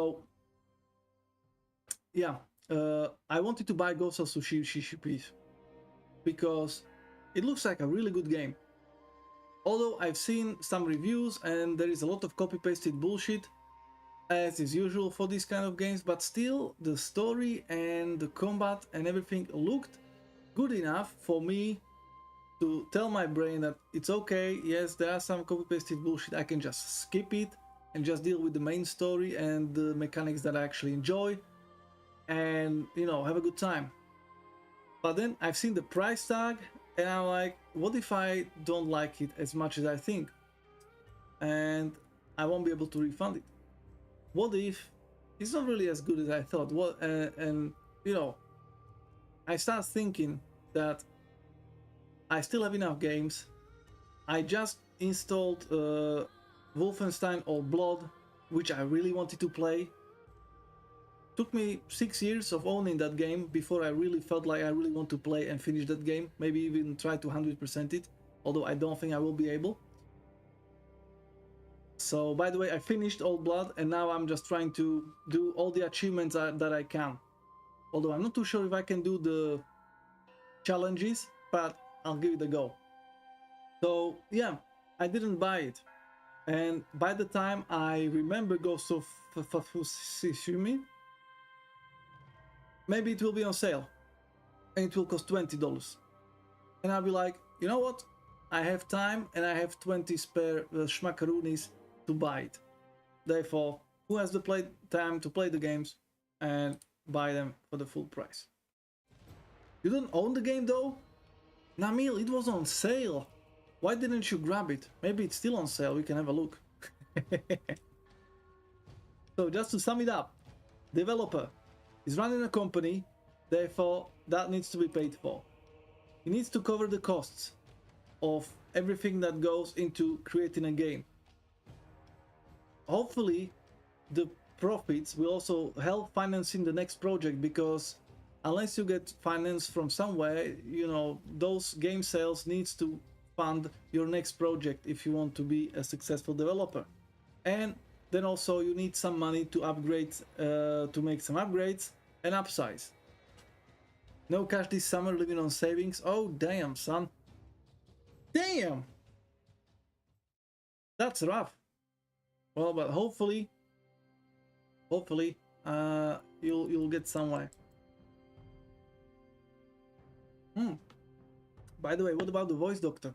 Did you manage?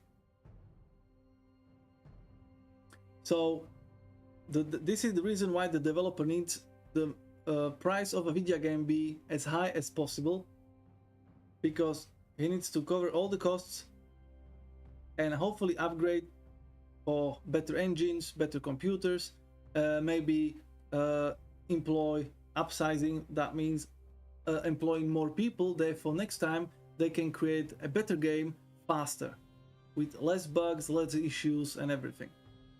Sorta. I'm seeing them in August too. They had a bit of a queue. Oof.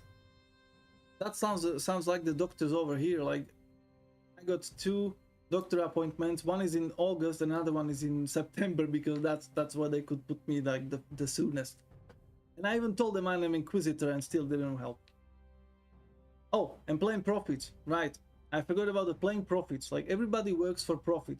Even the developer, they may love the video game they are making as much as they want. They may put their heart and soul into that video game, but they still need to make money. They are not doing the games just for the lulzies and to create something special. They want money. They need profit. This is nothing. Been waiting since 2014 for the other healthcare. Oh, for fuck's sake. Wow. Only 10 years later. That needs that SpongeBob 10 years later type of screen now. Wow. Well, at least it's going somewhere, so fingers crossed.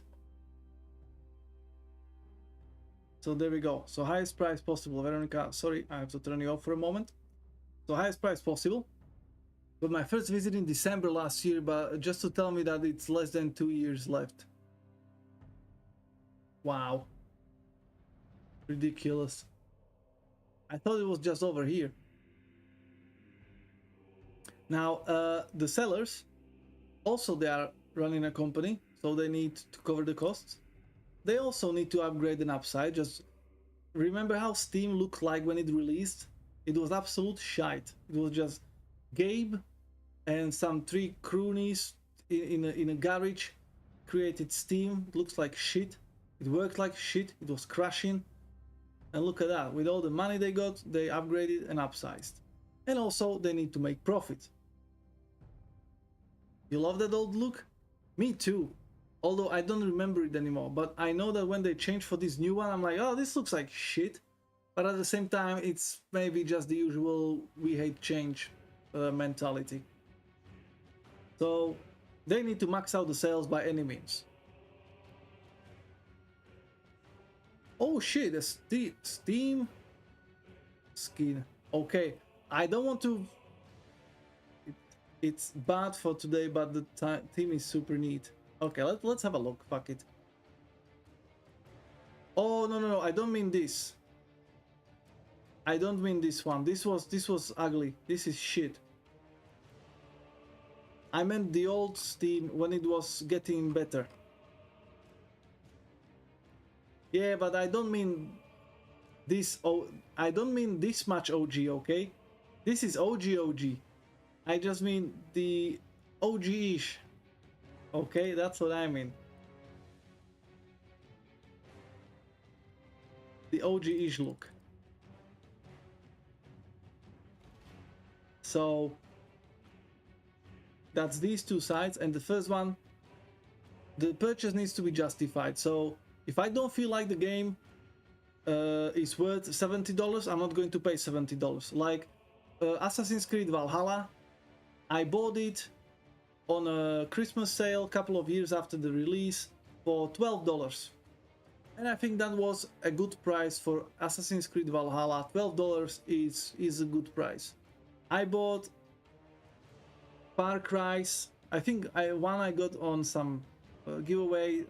I got Far Cry Primal for also like 10 quid or 6 quid or something. That was a good price for that game, for what it was. I got Tom Clancy's Division 2 also for like $15 or something like that. That was a good price. That was a good price. Again, winter sale on the Ubisoft whatever they are using, Ubisoft's Steam version. So yeah, like $10 for Ubisoft game, I think it's an adequate price for me. So that's a justified price. But 60, 70, 100, no way. And everybody has some kind of views on what the pricing should be. Also, we as a consumers, we want to save money. Therefore, if I can buy something cheaper, I'm going to. That's why all these shitty scam sites where they are selling stolen codes and review copies are so profitable, because you go there, you untick the I want to pay VAT thingy, so that makes it even cheaper, and then all of a sudden you can get a AAA game like, I don't know, Diablo 4, you can get it for like $10 because, you know, fuck it, why not? You want to save money. And then we have already too many options. We have free-to-play games, we have giveaways, massive backlogs, not enough time to play as we are getting older. So therefore we are getting fatigued from all this crap. So again, we don't feel like we should be paying that much. And we want to save money. Oh, is there twice? Okay. So we have limited purchasing ability, because that's what this last one was supposed to be. Because you can't buy every game. Nowadays, there is so many games being released every day that it's insane. Like every day, every week, there are games dropping. So you can't really buy AAA game for $70, then that neat little indie game for $15, then there's another good AA game for $30, and before you know it, you would be paying like whole of your salary just on games that you really would like to play. So that begs the question, what is the right price? Obviously, we can't price all the games the same, because indie game that was made by one guy over the weekends cannot cost as much as a AAA game that was done by 500 people who were working on it day and night. So what do you guys think should be the game price with all the shit that we've talked about? When we are really, if we really going to be fair to the developers, we are going to acknowledge that the selling platforms need to eat too, and also to be fair to us. What do you think? How much should it be? Because within the games, I think it depends. Depends how we actually look at the indie game. Like, what is an indie game? Is it something that looks like an indie game, that plays like an indie game, or is it something that has been made by just a couple of people? Because with indie games, it's kind of easier, as you can always tell by the graphics, by the way it plays, that it's an indie game. It's usually not as rich when it comes to graphics, not as rich when it comes to mechanics, and it's usually shorter, neater, and you can feel that touch, you know, that personal touch in that game. So I think indie game shouldn't be more than, let's be nice, 15 euros. Namil says Blizzard is a small indie company, judging by how buggy WoW is at the moment, and they can't fix shit. Okay, fair enough. But studio size should definitely be acknowledged in the pricing, because again, if one guy works on a game for a year, 8 hours a day, you know, that's going to be less costly than a game that's been done for a year by 50 people or 200. So yeah, but with indie games, again, if we think about the costs and that they need to pay Steam, they need to pay taxes and all that crap, I think up to $15 should be okay. Maybe up to 15.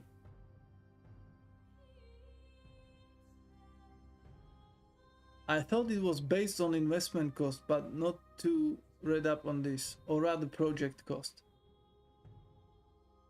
Yeah, but you know, obviously indie game is not going to be as costly as AAA game, you know, because it's not going to be having that many mechanics. It's not going to be having like 5 writers just working on the story and dialogues. That's why a lot of indie games is shit when it comes to story, because it's just 1 or 3 dudes working behind shared computers, and while the game may be fun, the writing's gonna suck.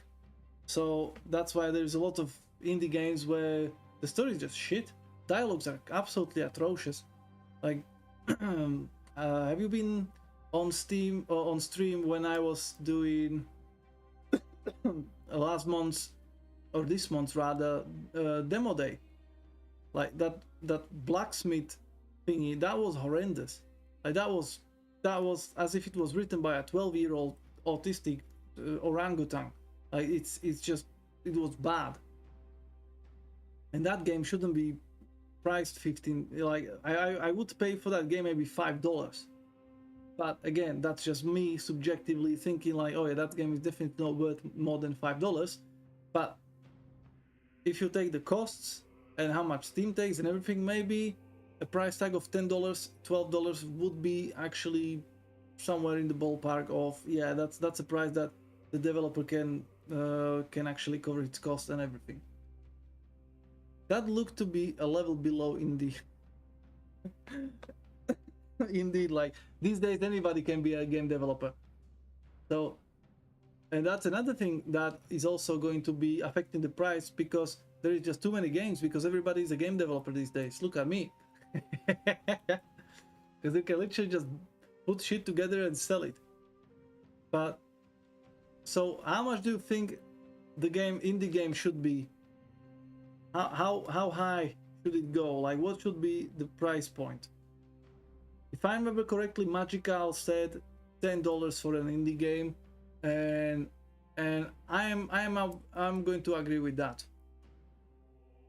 because I have seen AA games for $15 that were amazing. Depends. Indie is a broad term. Some indie games I'd pay up to 30 for. But isn't that a AA game then? Because even well, okay, I see the problem. So what is indie game and what is AA game? Because for me, indie game is something that was done by 1 to 5 people, and it has really simple graphics. It's like a simple game, a very simple game, like Dwarf Romantic or Azuba or Azuru or something, where you are swimming with the, where you just swim through the sea, a game like that. So that's for me is an indie game. Dave the Diver, that's an indie game. Children of Morta, an indie game. And also I would say pixel art graphics, that's definitely a sign of an indie game. There are always can be exceptions, obviously. There could be a AA game that is pixelated or something, but generally speaking, yeah, I would say something that is done by very few people. It's simple, not that long, and you get a couple of hours of it and you're fine. Maybe you can even replay it. Noita, that's also an indie game. So I would say 10, personally I would say 10 to 15. That would be good for an indie game where you can do even like a better indie games, whereas indie games can be obviously below $10 or something. So I'm going to put on my notes that for me personally, indie game should be about or up to 12. Fuck it, up to $12. I'm going to be nice. Hey, Chief Aroni! Happy Monday, my friend. Good morning, or should I say good night? Nah, it's going to be over after midnight at your place. So, what the fuck are you still doing up? Celeste is a hell of a good indie game that's a few years after release. Oh yes, and how much is Celeste? 20 euros a few years after. Oh wow. Wait, it's 1 PM? Only? Huh.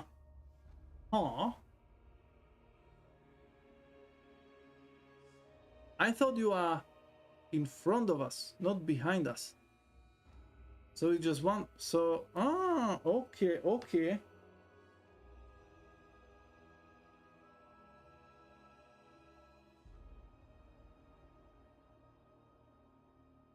I need to know that, because I actually need to find out when we can play more Vermintide. Find a lot of indie games 20 plus, wow. But to be frank, I haven't slept. Fuck that. You were supposed to fix your sleeping schedule this weekend.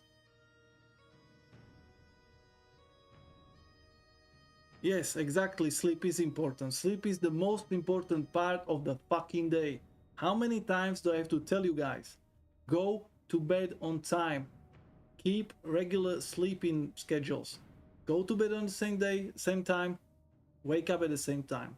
Easy as that. Sleep as much as you need. If you need to go to bed early and wake up early. If you feel like going to bed late and getting up late, do that. Just find your rhythm and keep it up.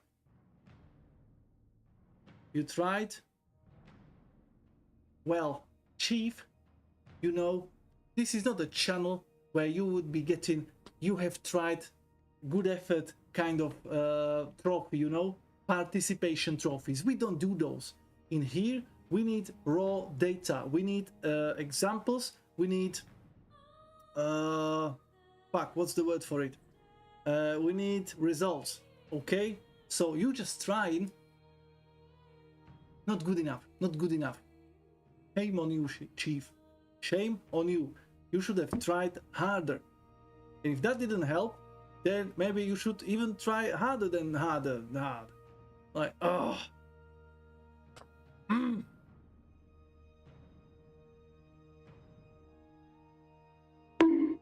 There you go, for not trying enough. Found the thing. In the definition, not belonging or affiliated to a major record, film or publishing company. Okay, okay, that makes sense now.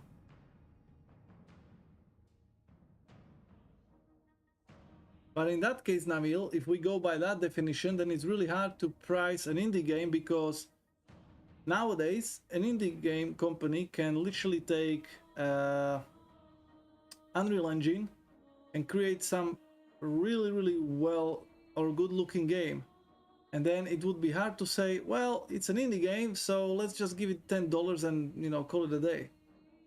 So maybe we shouldn't be monetizing games by indie AA, AAA, but maybe rather by the looks and the content.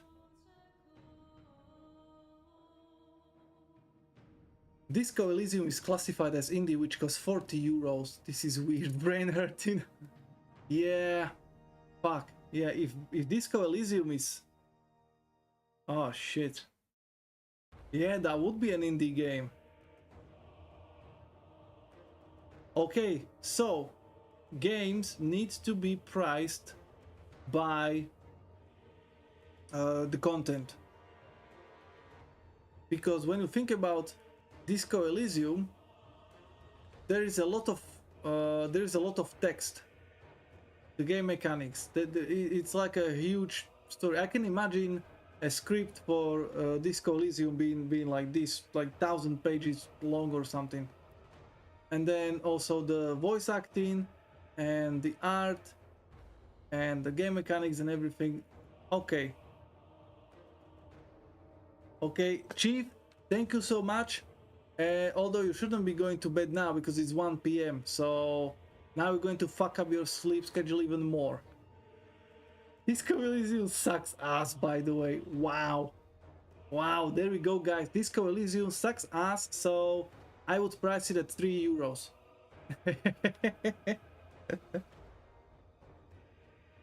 But yeah, it should be...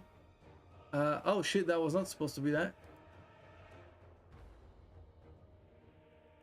Yeah, that definitely changes everything now.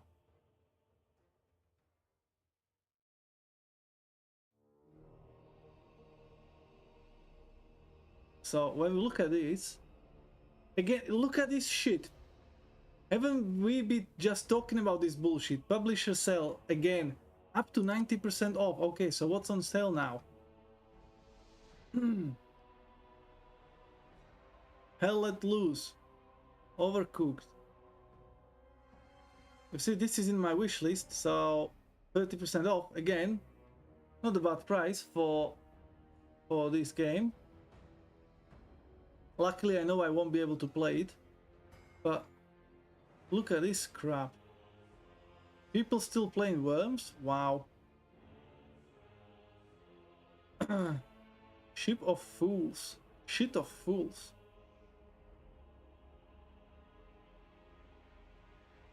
This was a good game, although, again, after I played the Dredge, it's a good game, definitely, but yeah, 15 quid, it's a good price, I think, for this game, because it wasn't...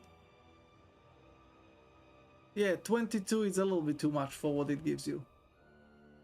You miss the good old days of Worms? I don't, I never liked it, because it took forever to finish. And I always got really pissed off because I would try to play it and my friend would be really good at it because he had the game on his computer. So asshole would practice and he would learn how to actually play worms and how to deal with all kinds of weapons and how to use them. And then we would play together and I'm just trying to find out how to shoot. Asshole would never tell me how. So he just, oh, I just pressed the buttons. So I just pressed the buttons, fucked it up, either killed myself or missed completely. And then he, with his fucking little skills, came in and he just starts clicking and killing all my worms. So I really disliked worms after that and I never got back to it just because of that. I remember playing it with my sister, good memories. We had no fucking idea what we were doing. Yes, exactly, like that's where I had the fun as well, because none of us knew what we are doing. So half of the time we were just killing our own worms and then slowly we got the hang of it. But then, as I said, my neighbor started to practice on his own and then beat my ass every single time. So yeah, I never liked it after that. But yeah, anyway, another sale. So when we look at the games, what is here as indie?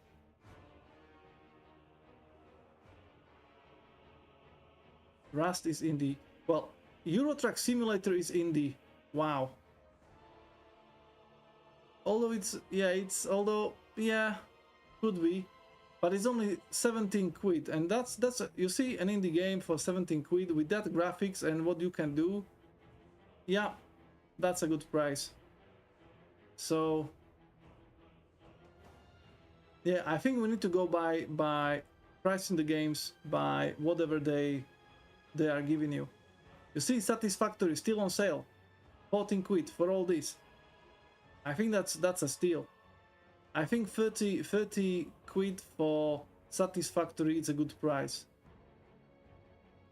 Supermarket Simulator, holy shit.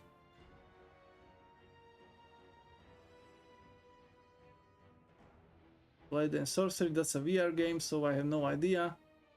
Kingdom Come Deliverance, for again, this is an indie game, but it's so good and it was in development for so long that $30 is not enough for that game. Like, this is apparently one of the best RPGs out there. And now you can get it for $5.30. Although, when was it released? Hades 2 is out. Oh yeah, days ago. When was it released? 2018. Okay, 14 years ago. Okay, so now you can get one of these great games for a pittance. I would really recommend this game. I only played it for 10 hours because it's an RPG and I just got, you know, distracted. But I want to play it at some point. Maybe when I get a better PC so I can play it on high resolution and everything, because it really looks amazing. So, yeah, okay. Therefore, Pain Core is going to be some... Now look at this shit, okay? I'm pretty sure $5 for this game is absolutely fine. So... that's it, my dear Battle Brothers and sisters. Let's have a look for... let's put this down. Oh shit, it has a demo? Okay, we're definitely going to try this on as a demo. But let's have a look.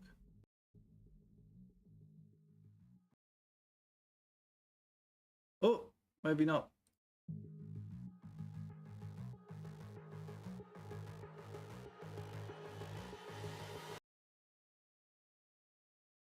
Oh shit, wait, I should not be downloading a game.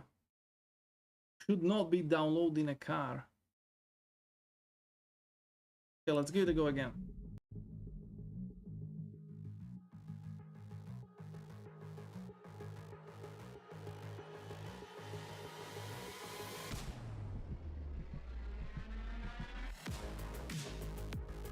You got flashlight. Wow. What an amazing game mechanic, isn't it? You get the key. You press buttons. You take a shit. Wow, that told me absolutely fucking nothing.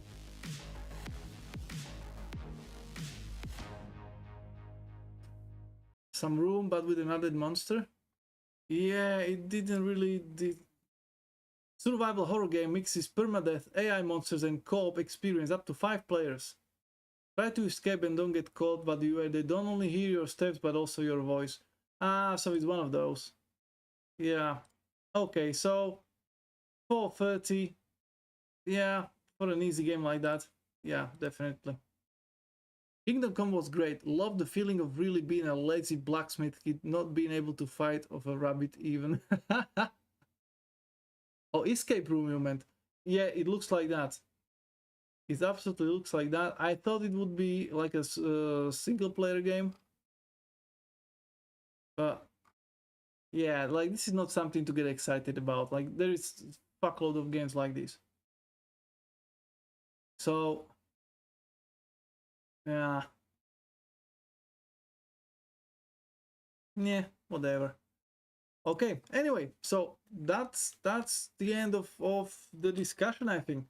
So we definitely cannot price the games going off of whether it's indie or AAA, but we definitely need to look into what the game has, because yeah, if you look at what was it, Disco Elysium 35, although Chief hated it, when you think about it, there is so much going on that although it's an indie game, if this was released by Ubisoft or something, you wouldn't be surprised. Like if this was released by a big ass developer, like if Blizzard came out with this, you wouldn't go like, oh, this looks like shit. Come on, Blizzard, what the fuck you doing? Guys, give us Diablo 7. No, you'll be like, oh wow, amazing. Finally, a big ass developer is doing something new and something interesting. But just because it's done by ZA/UM, it's a indie game, and therefore, by our previous way of thinking about games, this should have been like $10, which I think would be an absolute travesty to pay $10 for this as a full price, and then maybe get it on sale for £3 or something. That would be amazing for us. But I don't think the developers would be able to recoup the costs and just continue doing games, making games. Yep, and we'll leave it at that. Each game needs to be priced individually. Look at what is in it. How long is it going to keep you entertained? And don't care about who made it, because graphics don't mean much if the game is shite. Look at the gameplay mechanics, look at the storytelling, look at the writing. Graphics, okay, maybe look at it as well if you really want to, but don't take it too much into account. Yes, the better the graphics, the more they're gonna cost, but at some point, there is this minimum level of how much a graphic needs to cost. Because whether you are doing assets that you are buying from the store, or you have an artist who draws it for you, whether they look like Disco Elysium or they look like lifelike like in Call of Duty, still there is a minimum that needs to be paid for those graphics. And then yeah, AAA games where they have 20 designers and another 5 animators and another 10 I don't know who artists. Yes, obviously it's going to have need larger budget and therefore higher costs, because they will need to pay for those people, while these guys may be paid for only 3 people or 5 instead of 50. But still, there were some costs involved in that. So graphics, yeah, can skew the price up or down, but only to a certain point. And therefore, we can't really tell how much a game should cost just because of the who made it. But it's also the time, the effort, how good it is, and then go from there. Although, to be fair, for me personally, I don't think I will be buying any game that costs more than 50, and I can't even tell you what I would buy for 50. Like, I really wanted the Rogue Trader. It's still on my wish list. Like, where is it? You see, Barotrauma, $30. Every 2 or 3 months, it's down to 5. Why would I buy it? Anyway, where is it?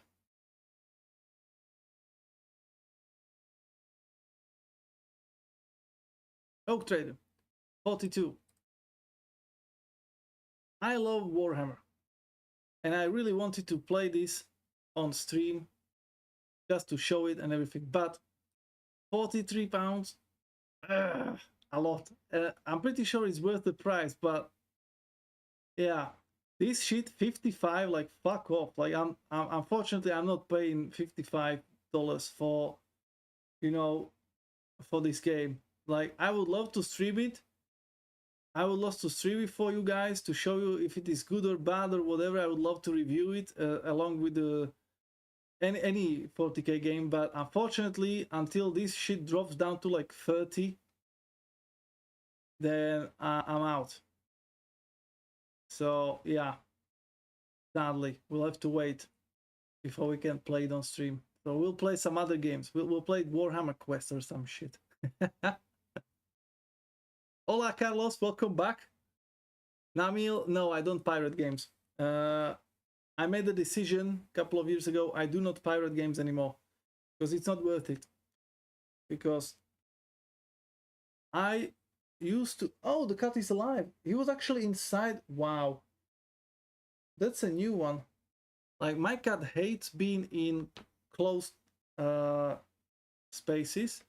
Therefore, he never goes inside of his scratching post where he has like 2 holes to get inside. And now he was in one of those. I'm really surprised. Wow. I mean, I got goods of sashimi almost for free. Wait, but goods of sushi is... Where was it? Fuck. Where is it? It was right here somewhere. Oh, there it is. 50. Yeah, 50. It's too much. Ah, too much. Who said anything about pirating games? Abandon your gaming character and sail the 7 seas. You scurvy sea dog. Make the British fear ya. Nah, no. Like, I used to pirate games as a kid because I had no money. So, literally, unless my friend brought me a DVD with some, or CD with the video games, I would have none of them. So, when I got interwebs and the download got kind of reasonable, I would download the games because I didn't have money. Then later on, I started to have money, but at the same time, I didn't want to pay for a game that I wasn't sure about. This is the reason why I say every game should have a playable demo or a prologue or something, so you can download it for free, play it, and see whether you're gonna like the game or not, and then buy it. So because there were no demos and shit, I would download the game, you know, pirate it, play it, and find out that, yeah, I'm glad I didn't buy it because it was really not good enough. Like, I wouldn't even finish the game. And if I finished the game and I really liked it, then I would wait and buy it whenever I could. But nowadays, like, why would I? Why would I pirate Growths of Fukushima if I can just play one of those thousands of games I have, and in 2-3 years this shit will be on sale for 15 quid, and I'll be like, oh shit, yeah, Ghost of Fafimi, 15 quid, let's get onto it. I did piracy as a demo until I learned about the 2-hour refund policy from Steam. Yeah, I know, it just... I don't want to do that too much. I don't want Steam to think I'm some kind of a refunder. And nowadays, there is not many games that I would not refund, so I rather stop buying them. What do you call a wheel of cheese that you throw at someone? A frisbee.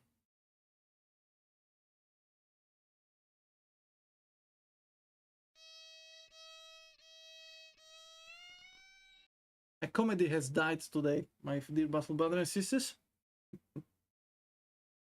Sorry, this one's a little cheesy, but still hell that one. Indeed. By the way, it's already here. Forever Winter already in my wish list. So, yeah. Unfortunately, because the thing is, I don't believe I would finish Ghost of Tsushima. I think because there is a lot of copy-pasted content in this game. So what I'm worried about is I would buy it, start playing it, tell myself, as I always do, that I'll only focus on the story and the main stuff, but then slowly but surely I will get distracted by these little to-do lists to tick them, and up to the point where I would just get so overwhelmed and felt like, oh, there's so much shit to do and I don't really feel like.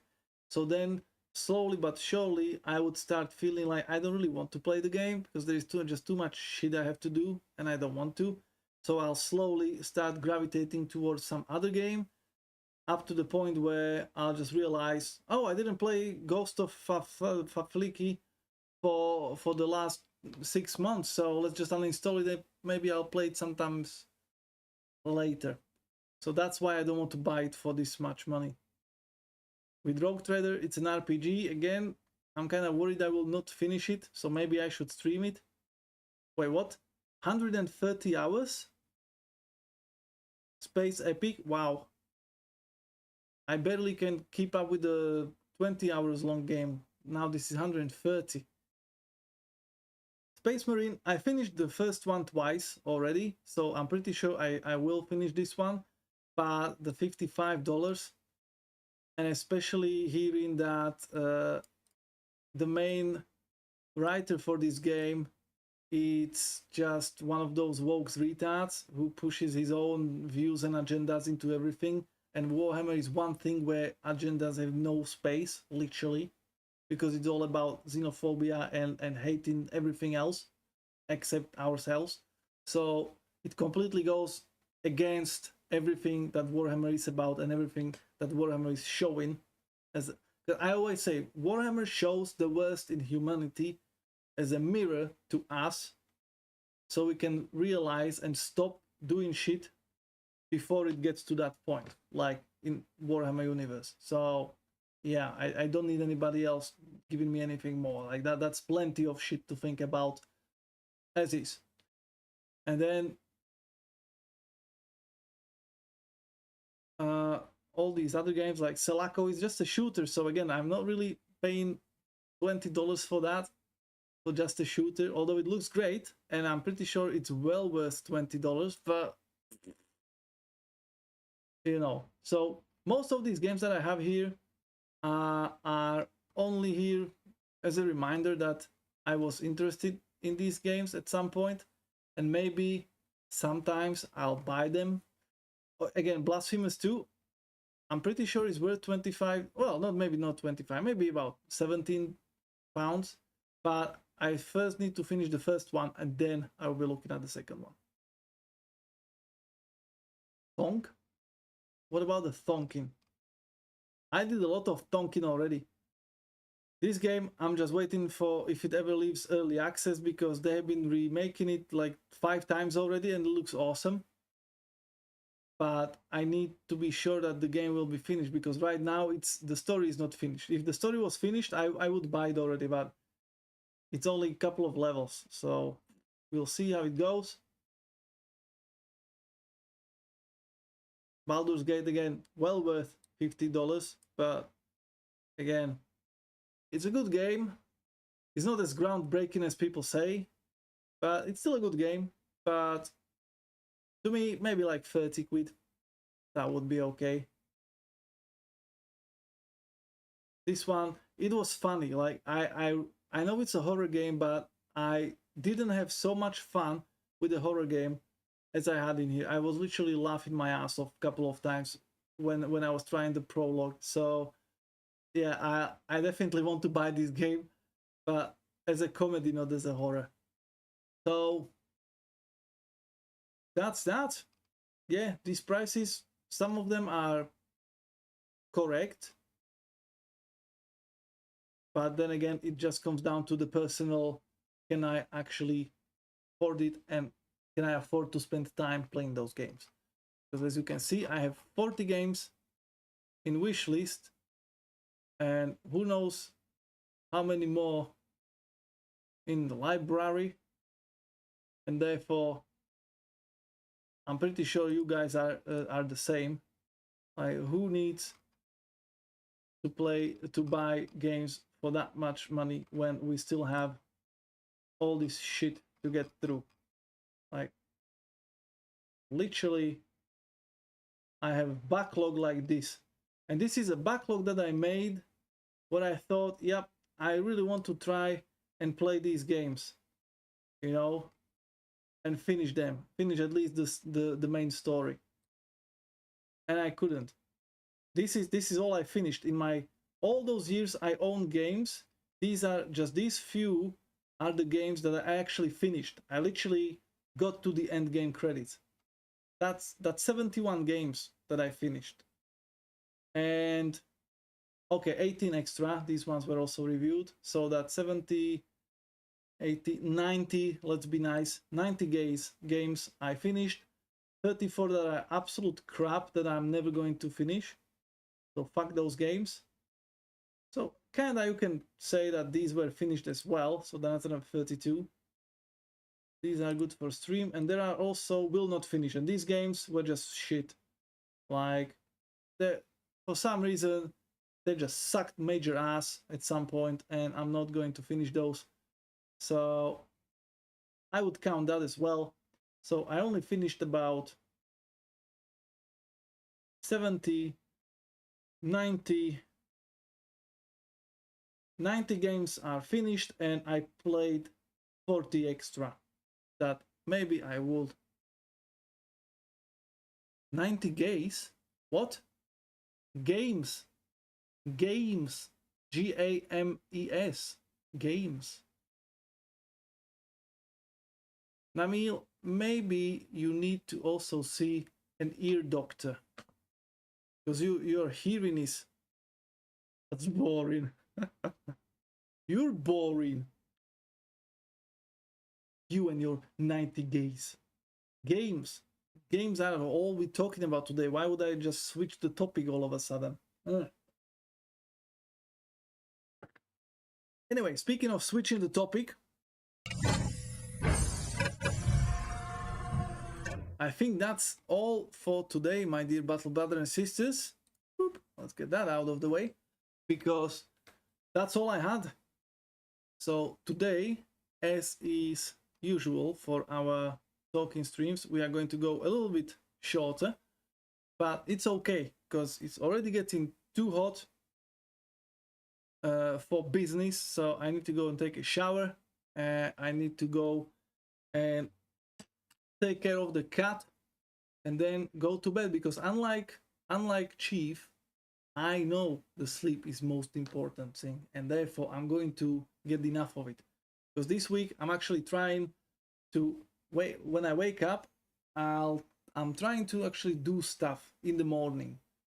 Because last week I was going to bed early, going to work early, coming back home early, but with all this heat, when I come home and eat, I don't really feel like doing much. I don't even feel like playing video games. I just want to like either watch a movie, or not even that. I don't even feel like reading. Like this month, in the last year and a half, this was the first month that I didn't manage to read at least one book, because I'm just tired. I'm too tired. It's too hot even to read a book.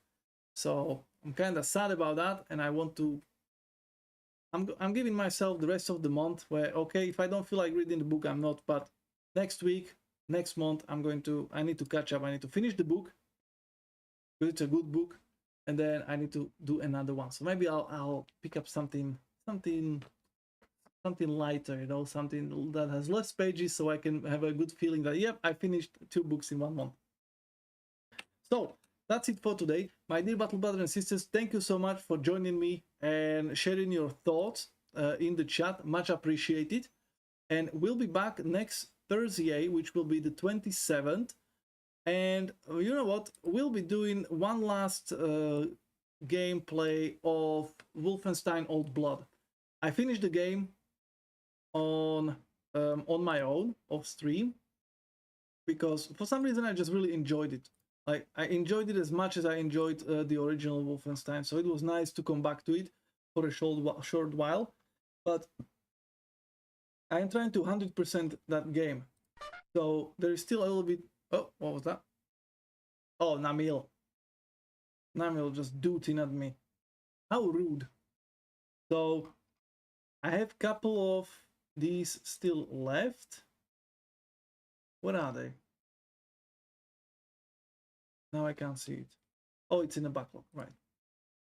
So I still have a couple of achievements left, and we'll see if I can manage to finish the game on the Uber difficulty. I'll try to do the last level on the Uber difficulty. The boss fight is going to be really, really painful, I think, because again, the boss is going to be a bigger sponge, a bullet sponge than I like, but hopefully that will be okay because I found a way how to beat him thanks to the interwebs, although the original thing wasn't working because they patched it, so I had to kinda improvise and find out another way how to deal with the boss, but I don't know if I will manage to do that on the Uber difficulty, but we'll see. So yeah, as I said, I still have about 17 achievements to unlock, so there is plenty of levels to get through and pick up the bullshit that I've missed. So that will be our our Thursday stream, and then next month will be completely brand new start, and we'll see what we'll do on that. Right, so that's it for today. Remember, next Thursday 27th at 6 p.m. CEST, we'll be back here with more shenanigans, and we'll see what we can actually do. Now let me have a quick look if there's anybody to raid. Nope, nobody to raid. Okay, that means, as always, thank you very much for your valuable time, guys. Also, a YouTube video should be done before the end of the month. Hopefully I will manage to get enough footage in time before the weekend, so then I can do it and release it before the new month, because I need to get back to that. And yeah, that's it. So as always, the Emperor protects. You have a great rest of your time zone, and I will see you next time. Bye. Don't you ish me, Namil. Don't you ish me at this time of the evening. Otherwise,